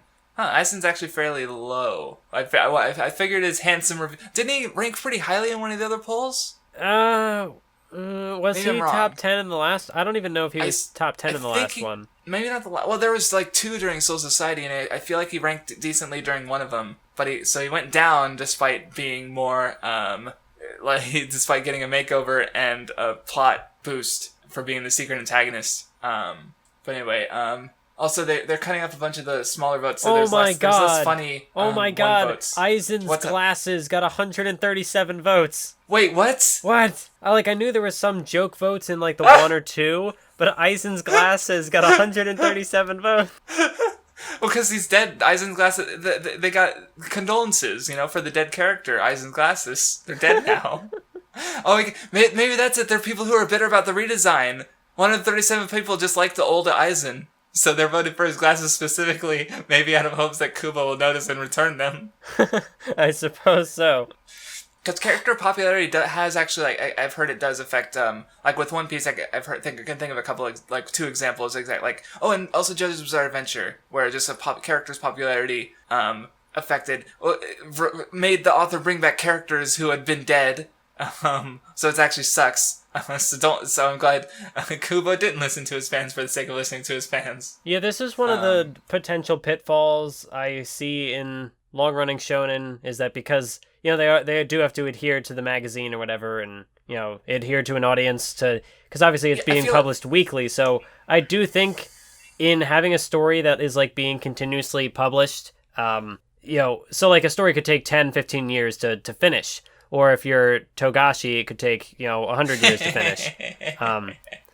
But I do think that is interesting. There are potential positives to come out of that, because you evolve as a person, so you could find new facets to your story, think of new ideas to explore. So with Kishimoto, obviously Naruto Part 1, vastly different to Naruto Part 2, because you think when he started in Part 1, I don't think he was married at the time yet. He was... I don't remember how old he was. No, I don't. He definitely got married during it, because I remember hearing about the wedding as it was before the Naruto ended. So yeah. Yeah, and then he was able to explore kind of what it's like to be a parent in Part 2 of Naruto, whereas Part 1 was more so focused on the protagonists being younger, being kids. So that was kind of interesting to explore. As Kishimoto aged, he was able to explore more ideas with but potential negatives, like characters just getting brought back because they're popular with the audience. I think that's a potential negative, but that's just a general thing. So far, Bleach hasn't shown anything the character did this because popularity, but maybe in the future it will, who knows. Yeah, well, mostly because the meme I'm aware of is Here Comes Hitsugaya, where basically the ratings were low, so Kubo put Hitsugaya in a chapter to raise the ratings, or something like that. Because as we've seen, he's fucking insanely popular for no reason at all. So him actually doing something probably makes the fucking the chapter ratings just explode. Like, next poll he's gonna be above Ichigo. I'm fucking calling it right now. For whatever reason. Like, again, I don't dislike him, but, Although, I guess, to be fair, like, in this stretch of chapters, Gin only really appeared once, but that's one of the chapters I remember more. You would have rated that one highly if you were a jump voter. I suppose I would have. Although, like, even in that instance, like, I like Gin, but I wouldn't want him to be forced into the story more just because I think he's a cool character. Because then at that point, oversaturation, or you put him in an environment they're not great in, then it's not the character I liked anymore. So I think that would apply to any character. Is like, what is it in service to? Like, the issue with bringing the characters back, if that detracts from the story, then it's bad. And then the other thing is, like, with the long runnings, like we've had with Kubo, is that the editors were making him do things he didn't want to, which, like, the editors, like, I feel like most of the time they get mentioned as doing negative things, when the truth is, like, they're doing so many more positive things that we never really see or hear about. So it's like they shouldn't be undersold, but at the same time, Kubo kind of didn't get to do he did things the way he wanted, and you can kind of see that a bit, where it's like there's so many students at the classroom that didn't get introduced, and it's like, oh no. Well, yeah, because you do have their own focus. So on the topic of, like, not underselling the editors, imagine if if Kishimoto's editors didn't tell him to introduce a rival character for Naruto to, obviously that was before the chapters, like, before the manga really started publishing, but imagine Naruto without Sasuke. Like, it's not Naruto anymore. Like, no. Sasuke is Naruto as much as Naruto is, in my opinion. Exactly. It's such a big deal. You can't just, that's a good example. So there are pros and there are cons. Yes. And there are cones who get 601 votes. And then there are Aizen's glasses. Anyway, a few funny ones that I noticed, or an interesting one. Rukia's drawings got 7 votes. Nice. 7 people were like, yeah, the pictures that Rukia draws are the best. And I'm like, I agree. Okay, this was fun. There was like 2 votes for the 12 Company guy that Kurasuchi blew up, and 1 vote for his detonator button. I was like, damn. Yeah, I noticed there were lots of stuff with, like, a type of clothing from a character, or just some weird little... Right, like Kenpachi's eye patch, the bells on Kenpachi's hair, or Hara's hat, of course. He's gotta get that vote. I'm actually kind of curious, where did Hanataro rank? Because I know he was top 10 at one point. He was 25th this time. He fell a lot. Oh, yeah, he's right there. I'm thinking that was like a last name, so I'm only looking at the last. It's right there, you dumb. Ah. I just remembered the character. Anyway, I think we're about done with the popularity poll. The joke answer is always funny, but I don't want to go... I did see Elwood. I don't see him now, but I think he's... Yeah, there he is. He got 2 votes. Elwood and Gamma still also alive. got 2 votes, unfortunately. Yep. Characters who aren't even in this manga are still getting votes. So anyway, we get Ichigo's Vizard training, and we get introduced to we get to see a bunch of all the other Vizards. Like, these fucking designs, honestly, like, especially the page where because Ichigo goes hollow to fight the girl, what's her name? I don't remember her name. And, like, he gets held Hiyori? down. I love that. Yes. And while he's fighting her, he gets held down by all the Vizards, and they're holding their swords to him. And I really like that spread, because they just have really, like, just the how everyone's sort of like in their different poses, holding their swords different ways, and they're all holding kind of like the reverse grip. But I don't know, just like one guy has his foot on Ichigo's hand. I don't know, it's just like they're really striking designs, and I like the spread, and it caught my eye.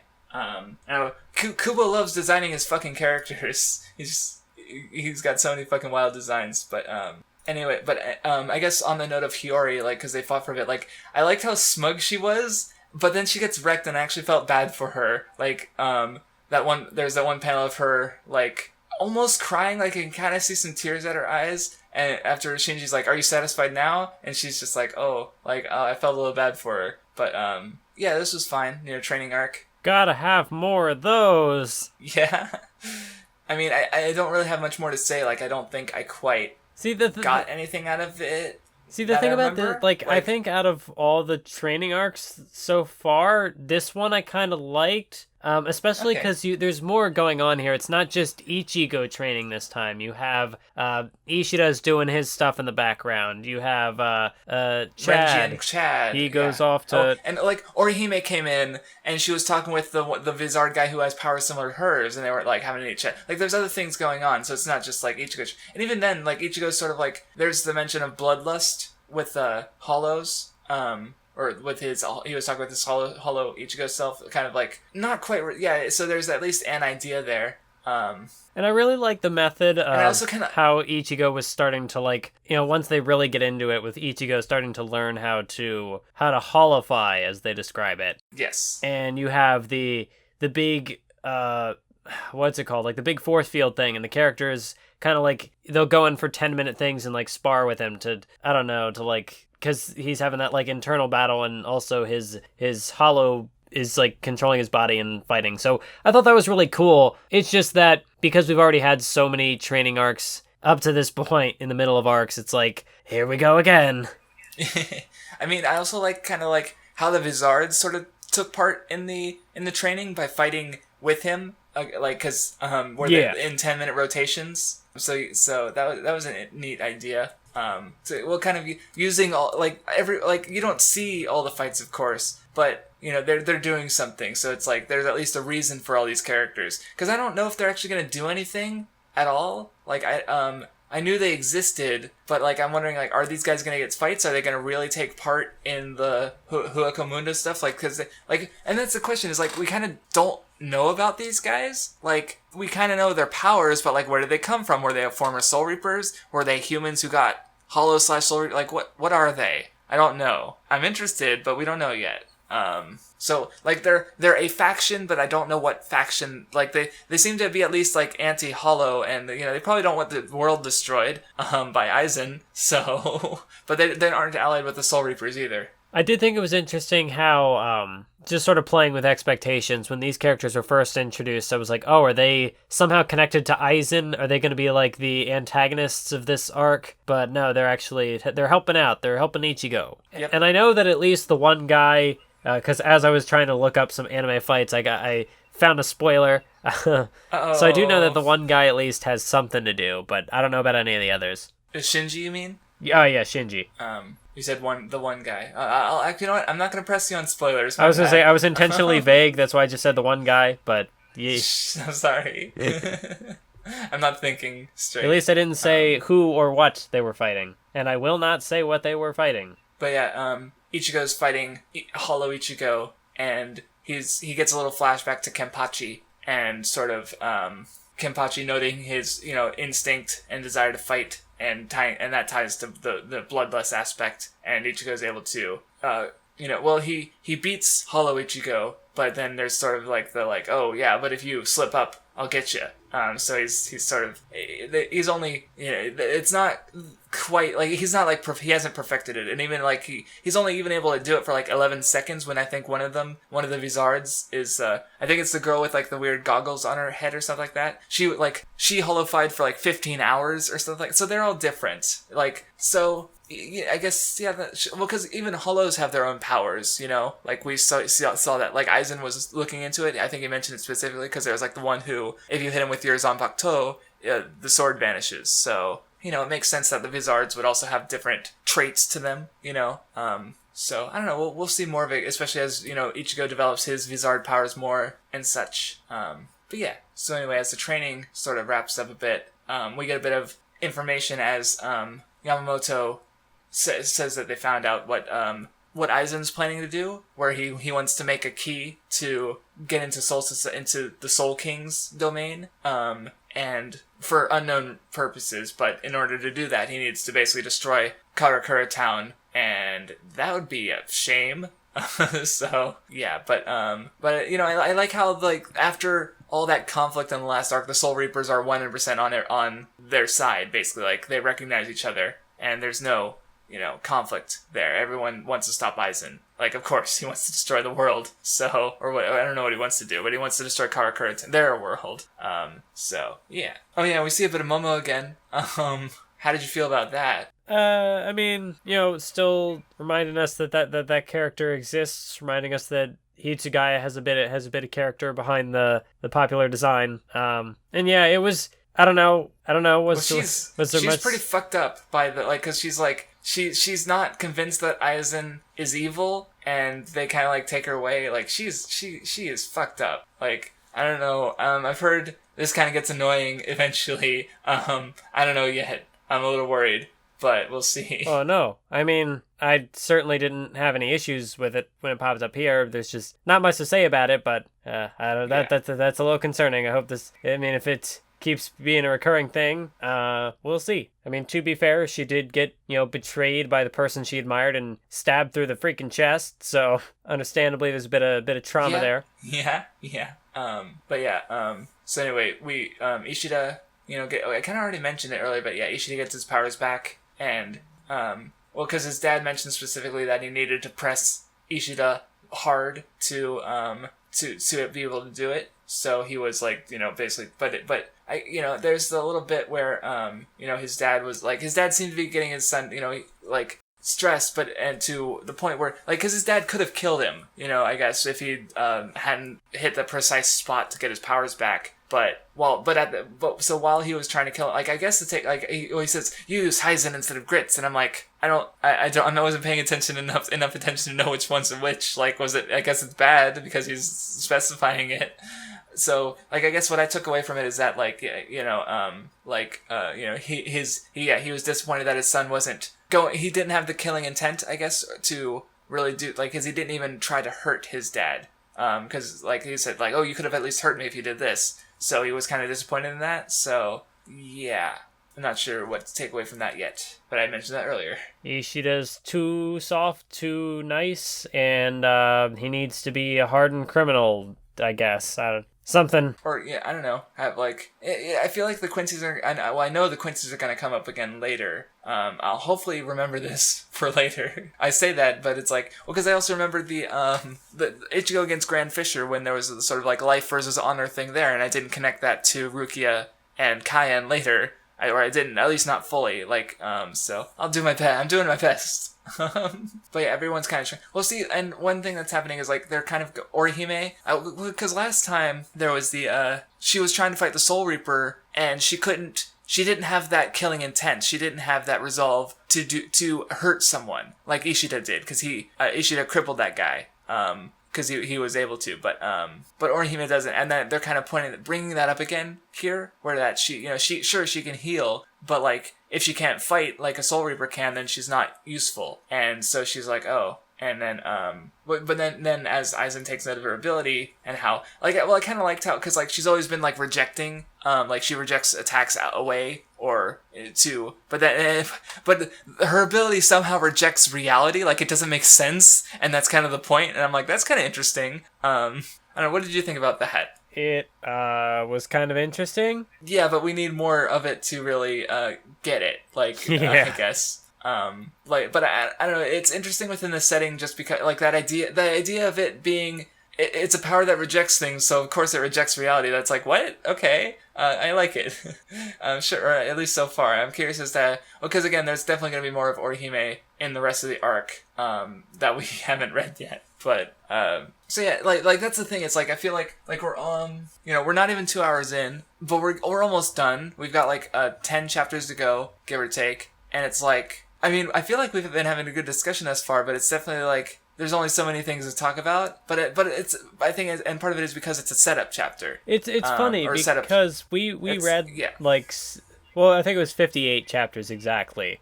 That's a fifth of the arc, now I think about it. And it's funny because more like a fourth, maybe. It's kind of funny though, because so much happened, but yet not much happened. There was... Yeah. I don't know. I think just with... We talked about this a bit earlier. Just Kubo trying to go for these extra long arcs. And yeah, I'm still at the point where I don't know if the length is... Because I kind of said this with Soul Society as well.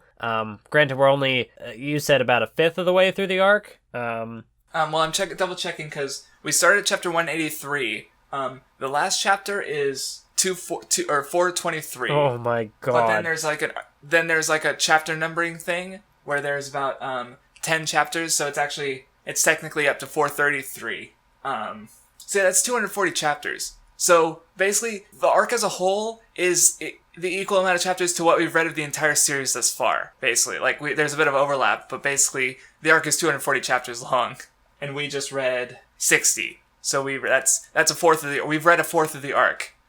So, oh my goodness. So you said 200. Because you said the arc is roughly 240 chapters long. So for context, that means it's longer than Naruto's Great Ninja War. Because that was 513 to 700, which was holy shit, not quite 200.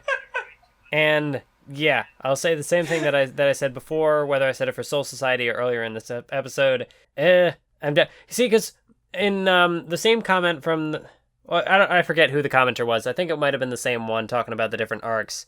But apparently, this one was extended because of the popularity. Yes, I heard. Popular. Fullbring and Substitute Soul Reaper were shortened, and this one was lengthened. I think that was what they said. And then obviously the last arc would have been shortened because Bleach was canceled. You're right, yes. So basically the only arc that went exactly as long as it needed to was Soul Society. Or at least as long as it was planned to. And I'd imagine with the arc being extended, I'd assume that would more so take effect in the later stretches we're going to get into. But even just in these 60 chapters, about, yeah. I know that I read 60 chapters, and I know that, there was about 60 chapters of material in there, but it doesn't feel like it had the depth of 60 chapters. I feel like a lot of it was setting up for the rest of the 180 chapters we haven't read yet, So it's there's a lot of things Ishida things happened. Maybe we'll talk about Orihime things happened. Maybe we'll talk about that. Chad's training, what is that going to amount to? We won't know. Say, at least with Naruto, we saw, with Itachi especially, we knew the big twist to his character. Imagine going through Naruto and not knowing anything of, Itachi, he's this boring character, he's just, evil for this. But we're more like that with Bleach, where it's, I know some spoilers, but, overall, did you know about Ichigo's dad? No, I did not. Yeah, so, see, that was I knew about it, but then that's the kind of thing that would catch us by the surprise. So I'm wondering if we're ever going to get to a series that's got a really big twist moment that we get to go in not knowing and get to go, holy shit. Because with Bleach, all the big twists, especially with Aizen, I kind of knew, at least thus far. So, and I remember, this arc was going when I was, occasionally reading discussions, so I know pieces of, kind of about what's happening, but it's the details that matter. So, we'll see, and I don't know, especially for the next two arcs, I really have little idea. I know who the real final boss is, but, or at least the final boss I'll stop talking. Anyway. Because I know... so yeah, it's that's my take on it. It's we're only reading a fraction of the story, of this arc. So yeah, there's only so much we can say because there was supposed to be more of it, so yeah. Yeah, and I guess especially coming off of Naruto, which would wrap up an arc, you'd have a 30-chapter arc every now and then. So it's definitely a pretty significant difference. This isn't reading because reading, I don't know, what was an arc that was pretty short?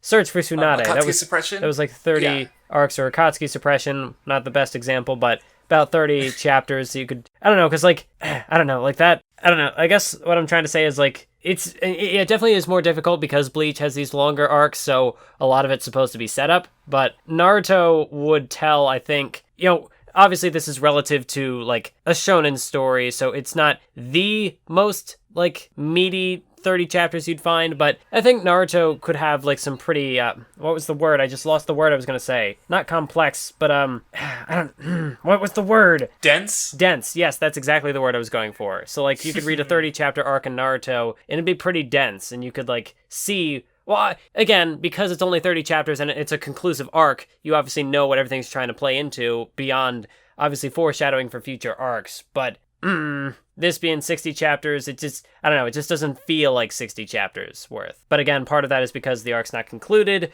Part of it is because it could be setting up for future arcs. So even with Soul Society, which was 130 or whatever, that didn't feel like me reading 130 chapters in Naruto. It felt like there was less to it. But yeah, again, I'm still blind to what comes next. So yeah. could retroactively find some stuff, and Yeah. if we do, then we'll be sure to discuss that in next episodes. And we'll have everyone in the comments tell us why we're wrong now. Like, because I mentioned something about, Kenpachi's left-handed. I was incorrect. I know that now, but I'm not going to spoil it because we'll find out later that I was exactly the way I was wrong. So anyway, we get a bit of scene with Aizen sort of explaining more of his plan with the Hogyoku, where if he joins it with someone with the high soul energy, it gets stronger, and he makes another Arrancar before ordering Ulquiorra to capture someone, I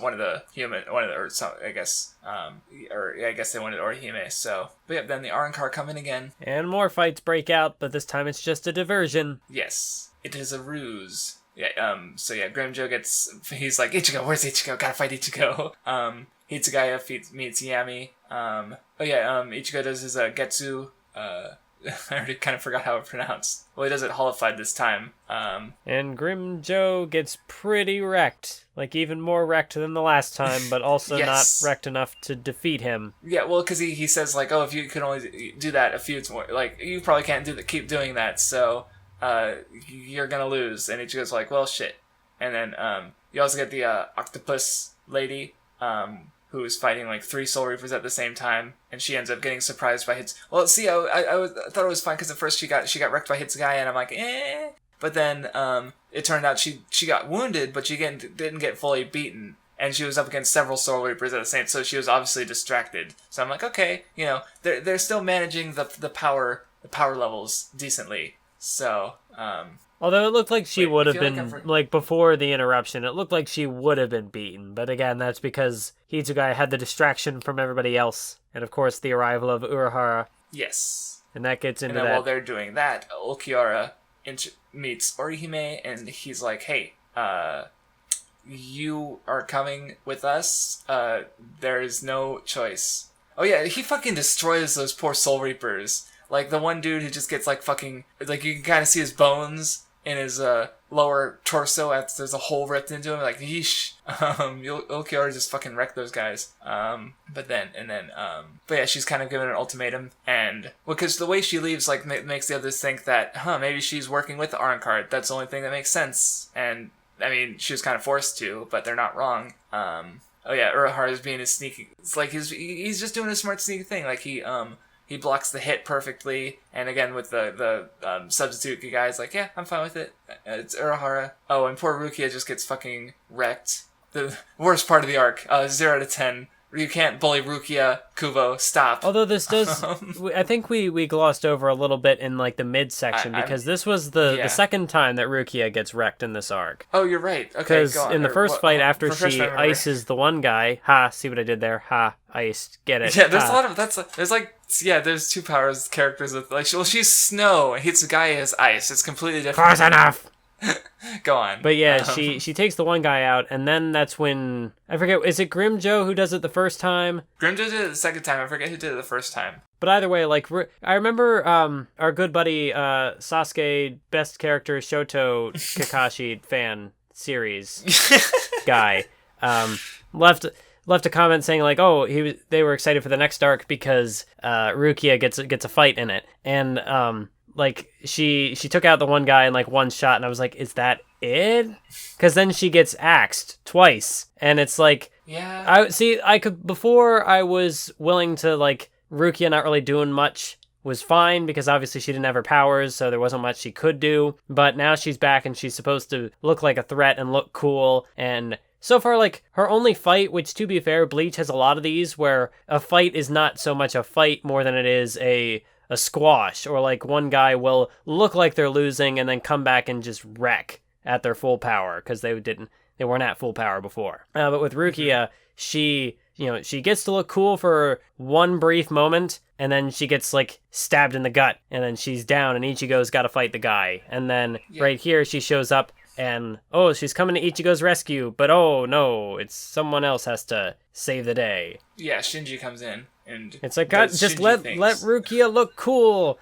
Yeah, no. We're praising you. To be fair, she wasn't. I don't remember. She wasn't training, was she? Not like Renji and Chad were. She training, but she's doing the Sakura. She's doing the Sakura thing. No, she was training Orihime, so it wasn't like she was pushing herself. She kind of had to. Yeah. She was helping, but she wasn't helping herself, which is, and she does need to get stronger because like she wasn't doing anything for like she only just got her Soul Reaper powers back. So, but yeah, she was helping. So I guess on you're right. She was helping on one level.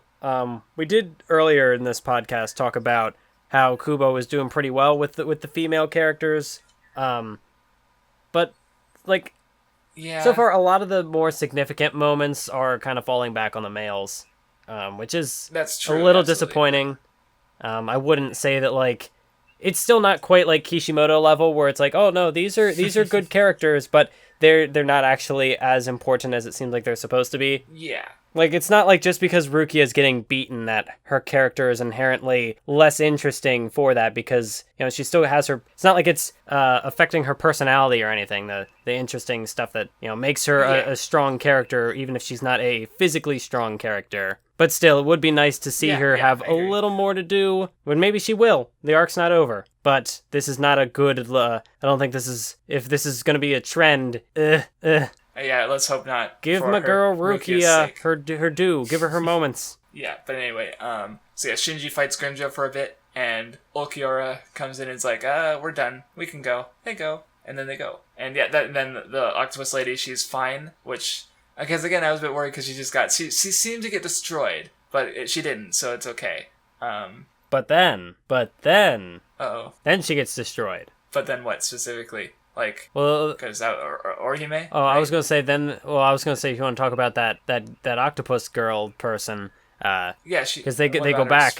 I just mentioned her. And then Grimmjow like kills her, right? No, she escaped. No, she's fine. Hitsugaya did his thing, but she broke out of the ice, and she's like, "Oh, I'll smash you next time," and then they leave. Oh, but then they go back to. Now I'm jumping ahead, which is probably why I'm throwing you off. But then they go back to. Oh. They go back to Hueco Mundo, and then she gets destroyed. Oh, fuck. I forgot about that. Okay, wait, hold on, let me find it. And I did kind of like that. Because you're jumping way ahead. There's like a few things that happened before that. Okay, well, then we'll go back. We'll go back to it later. Or I guess go forward to it later. Yes, because Orihime says her goodbye first. Yes, this is true. Because she goes to Ichigo's sleeping body, and she writes her letter, and it's sad. She's leaving so she can save them, and then they gotta save her. And she mentions that she's in love with Ichigo. And, there go the Ichigo Rukia shippers. Rest in peace. You're dead now. Because Orihime is main girl, apparently. So yeah, that would have surprised me if this was not the way that the story went. Because, like, otherwise, I mean, I hate to say it this way, but, like, with a shonen story, Orihime's not very battle savvy. I don't know. It just... Well, I don't know. What am I even saying? That's kind of the point for her so far. It had been hinted at before that, like, there's something with Ichigo and Orihime. Or at least from Orihime's end. Yeah. I remember, like... and this is a bit more of a direct... Yeah. And I do like what they're setting up here for Orihime. Because, again, like, you know, if each arc is going to kind of focus on one character, Orihime, while everybody else was off training, she was certainly not very happy that she was not allowed to train. Right, it's more build up in, like, during Soul Society, she was, you know, I already mentioned it earlier, like, they're building up to something, and I'm curious as to what the resolution will be, because there's definitely some kind of build up here, but we need to see more to make sure. There was also a little bit with Chad that we kind of glossed over in the earlier fights, because when the one Arrancar shows up and basically is like about to kill him, and then Ichigo shows up and makes a save. There's an interaction where Ichigo basically tells Chad to get out, to go, to run, or step back. Right, because Chad's not strong enough. Like, his arm takes damage when before it was doing just fine. Yeah. And Chad was like, "What? Do you not think I can have your back anymore?" And so, even though, like, supposedly this is not the Chad arc, that's what comes after Arrancar, but Chad is still getting something to do character-wise. Like, obviously, like, he's training to fight, but there's a character thing attached to it. Like, he needs to be strong to stand side by side with Ichigo or back to back or whatever. Right, and he's fallen behind, so yeah, we'll see what comes of it. Oh yeah, I did like this moment where they want to go get Orihime, and the Soul Reaper's like, no, Yeah. Even Rukia is like, or I think, or she's like, I can't, accept your order to abandon Orihime. And she's like, and Yamamoto is like, okay, I took precautions. And then fucking Kenpachi and Byakuya come in, and I'm like, oh shit. Because it's like, oh yeah, you can't. What are you guys gonna do? What are you guys gonna fucking do? Like, because Ichigo didn't actually beat Byakuya. He's stronger now, but and fucking Kenpachi. Yeah, it's just like they're like, because I think they're pretty much the two strongest captains thus far, I would say. So, like, I can't think of anyone else who's gotten more build up for strength wise. So, of course they come in. I'm like, oh shit, that was pretty good. Yeah, except like maybe Yamamoto himself, because he was about to face off with two captains. Of course, yes. But I guess I wasn't considering him a captain. Oh yeah, he is the captain general, so I suppose he's kind of exempt. He's the boss captain, yeah. And there's a bit of Tatsuki. Oh yeah, I like everyone's sort of like when they were going off to the Hueco Mundo. First you got Ishida and Chad. They're like, they're stronger, they can fight. But then I like the bit where Urharu's like, you guys can come out now, and then like they snuck along, like, and they're just like, now they're basically like everyone's aware. That's I guess because with Karin she became aware of the Soul Reaper thing, but that never really got expanded on, and then now these guys are aware of the Soul Reaper thing, but then the arc has to continue, so kind of a shame. Like, they all kind of know that there's some weird shit going on, but they just they're not able to sort of go into that yet, so yeah, it's kind of a shame. See, that was the thing, like, when they first cut back to Tatsuki at the school, first I was like, why is Ichigo back at school? But obviously he was kind of tying things off there before going off to fight the Arrancars, but at first when Tatsuki showed up and had her moment, I was like, wait a minute, is that it? Did Kubo really just cut to Tatsuki for this one moment, and we're not going to see any more of her again? I would have been very disappointed if that was the case, but thankfully she did at least show up here. Because otherwise it's like, why even show Tatsuki? Like, why? Why give this promise to nothing? She's the best of the classmates that didn't get she's good. Like, there was the one, like, she fucking, I think she, like, hit Ichigo, and he, like, the window behind it, like, this window got smashed. Like, I'm like, damn, she punched Ichigo into the fucking window, and he broke the window. Like, goddamn, she is strong.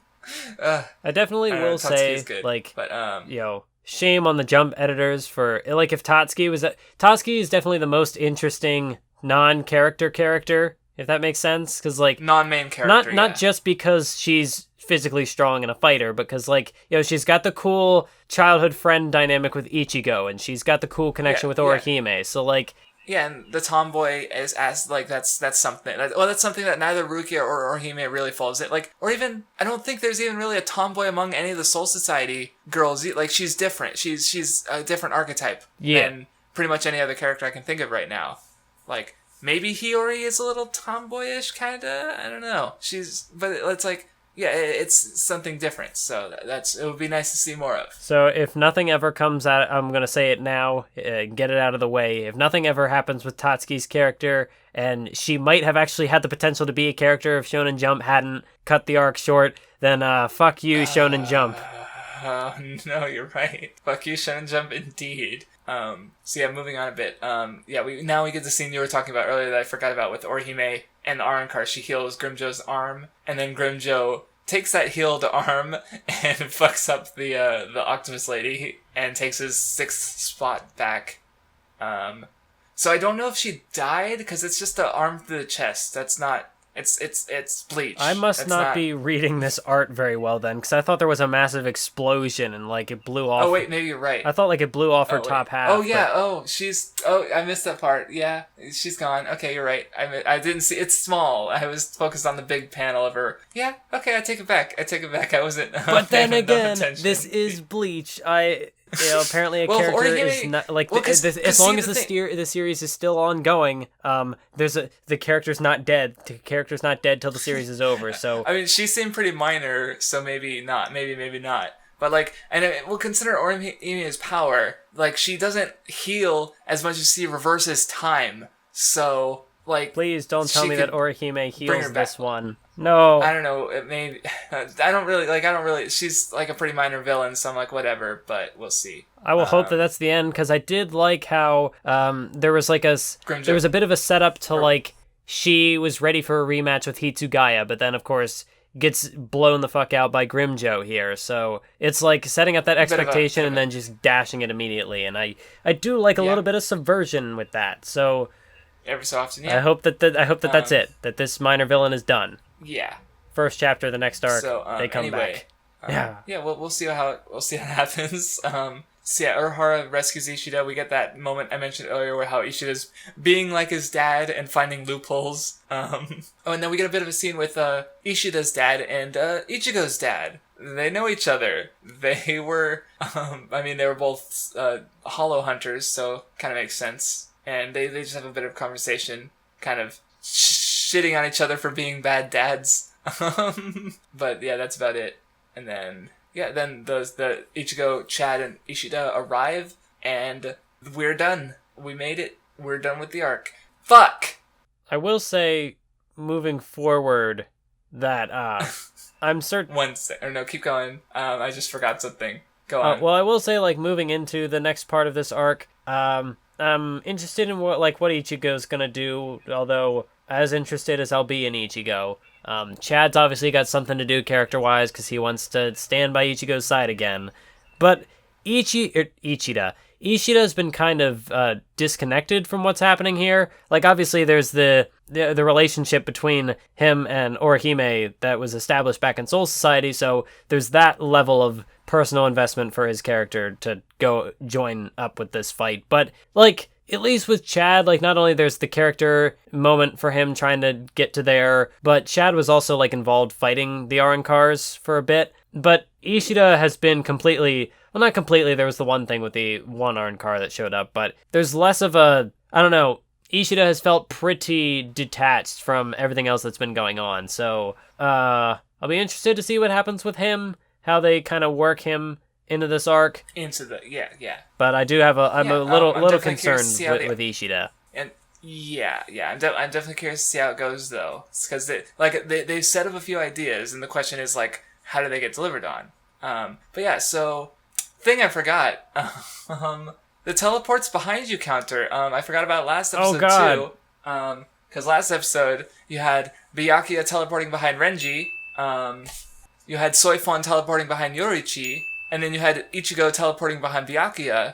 And then this stretch of chapters, Matsumoto was fighting the Arrancar, the big one, big sumo-looking guy. And she has her, like, he was using his own version of the Flash Step. So he teleported behind her. And then she teleported behind him. So... there you go. There's 2 episodes worth of teleporting. That I forgot about. So I hope I didn't just bing you all to death. I did. You've all been binged to death by binging noises. Alright, so yeah, definitely, I think, like, again, as I said in the beginning, the highs, there weren't as many as Soul Society, like, or there weren't the same amount of highs as Soul Society, or they didn't hit as high, rather. But overall, I definitely enjoyed this stretch of chapters. Like, I think it definitely had some of the good of Soul Society with some of the good of the Substitute Soul Reaper arc. And I'm curious I want to see how this setup gets paid off. I'm excited. I want to my enjoyment was clicking. I was glad to be reading, and I want to be reading more in 2 weeks, I guess. Did you have any other final thoughts on the arc thus far? Because again, it's like we're just reading the setup, so we don't quite like. I think that might be another part of the reason I enjoyed it. Like with Soul Society, like I knew about Rukia getting taken to be executed. I've known about that for 10 years since I watched the anime for the first time and stopped. So, like, yeah, there was resolution, but it was finally just resolving this one thing I'd known about for so long. But with this arc, I kind of didn't really, like... I knew about Orihime getting kidnapped, because people were like, oh, it's repetitive, it's just like, oh, it's the same thing again. But I'm like, well, if different ideas are explored, then fine, I don't mind. But aside from that, I really knew nothing about the arc. Like, I knew there were Arrancar characters, I knew Aizen was a boy, like, I didn't know about the Hogyoku, like, Hogyoku, fuck. See, now I'm saying Hogoku, like Goku. Hogyoku, yes. So there's other things relevant to the arc, and I'm finally experiencing it. So yeah, it's cool. I enjoyed it, but also didn't. Yeah. So yeah, it was good. Also not in places, but yeah. Yeah. we're only, like I said, we're only a fourth of the way through the fucking arc. So next time, the chapter numbers get a little weird. So basically, from next time we're reading 242, to right before 316, which is not 315, because after 315, you get chapters negative 108 to negative 97. I guess the arc is called Turn Back the Pendulum, and so that's like 10 chapters right there. So read those. So once you see 316, stop, because we're not reading 316. We're reading everything before 316. So that's a nice 80 chapter stretch we get to read next time. So is it like revisiting though, like 97 to 108, but just from a different lens? Well, 108 is an important number in Buddhism, and Bleach apparently has a lot of Buddhism in it that I don't recognize because I don't know much about Buddhism. Like someone linked me to a college essay on the Buddha aspects of Buddhism in Bleach, and I didn't want to read it because I figured it's probably full of spoilers. So but it sounded interesting. Well, kind of like how Naruto had a lot of like Japanese myth references, with Amaterasu and Izanami. Yeah, that kind of shit. That I don't really know because I don't know a lot about that. Like if they were to use Greek mythology, I'd be like, yeah, I know Zeus, I know Norse mythology, I know Odin, I know Egypt, bits and pieces. Not a lot. But with Buddhism and Japanese mythology, I'm like, I know, so it's just that perspective. So it's, yeah. So that's why I think, because I think Death Note has 108 chapters because they wanted to end it at 108 chapters. So, because Buddhism, I don't know. So. And then Ichigo finds a Death Note and everything changes when the Fire Nation attacks. I don't know. All right, anyway, I think that's everything. Thank you for listening, and we will catch you on the next one for more. Not the end of the hook. This is our first. No, the war was 3 parts too. Yeah, but yeah, this long arc is longer than the Naruto war. So it's like, goddamn. All right, so yeah, thanks for listening. Bye.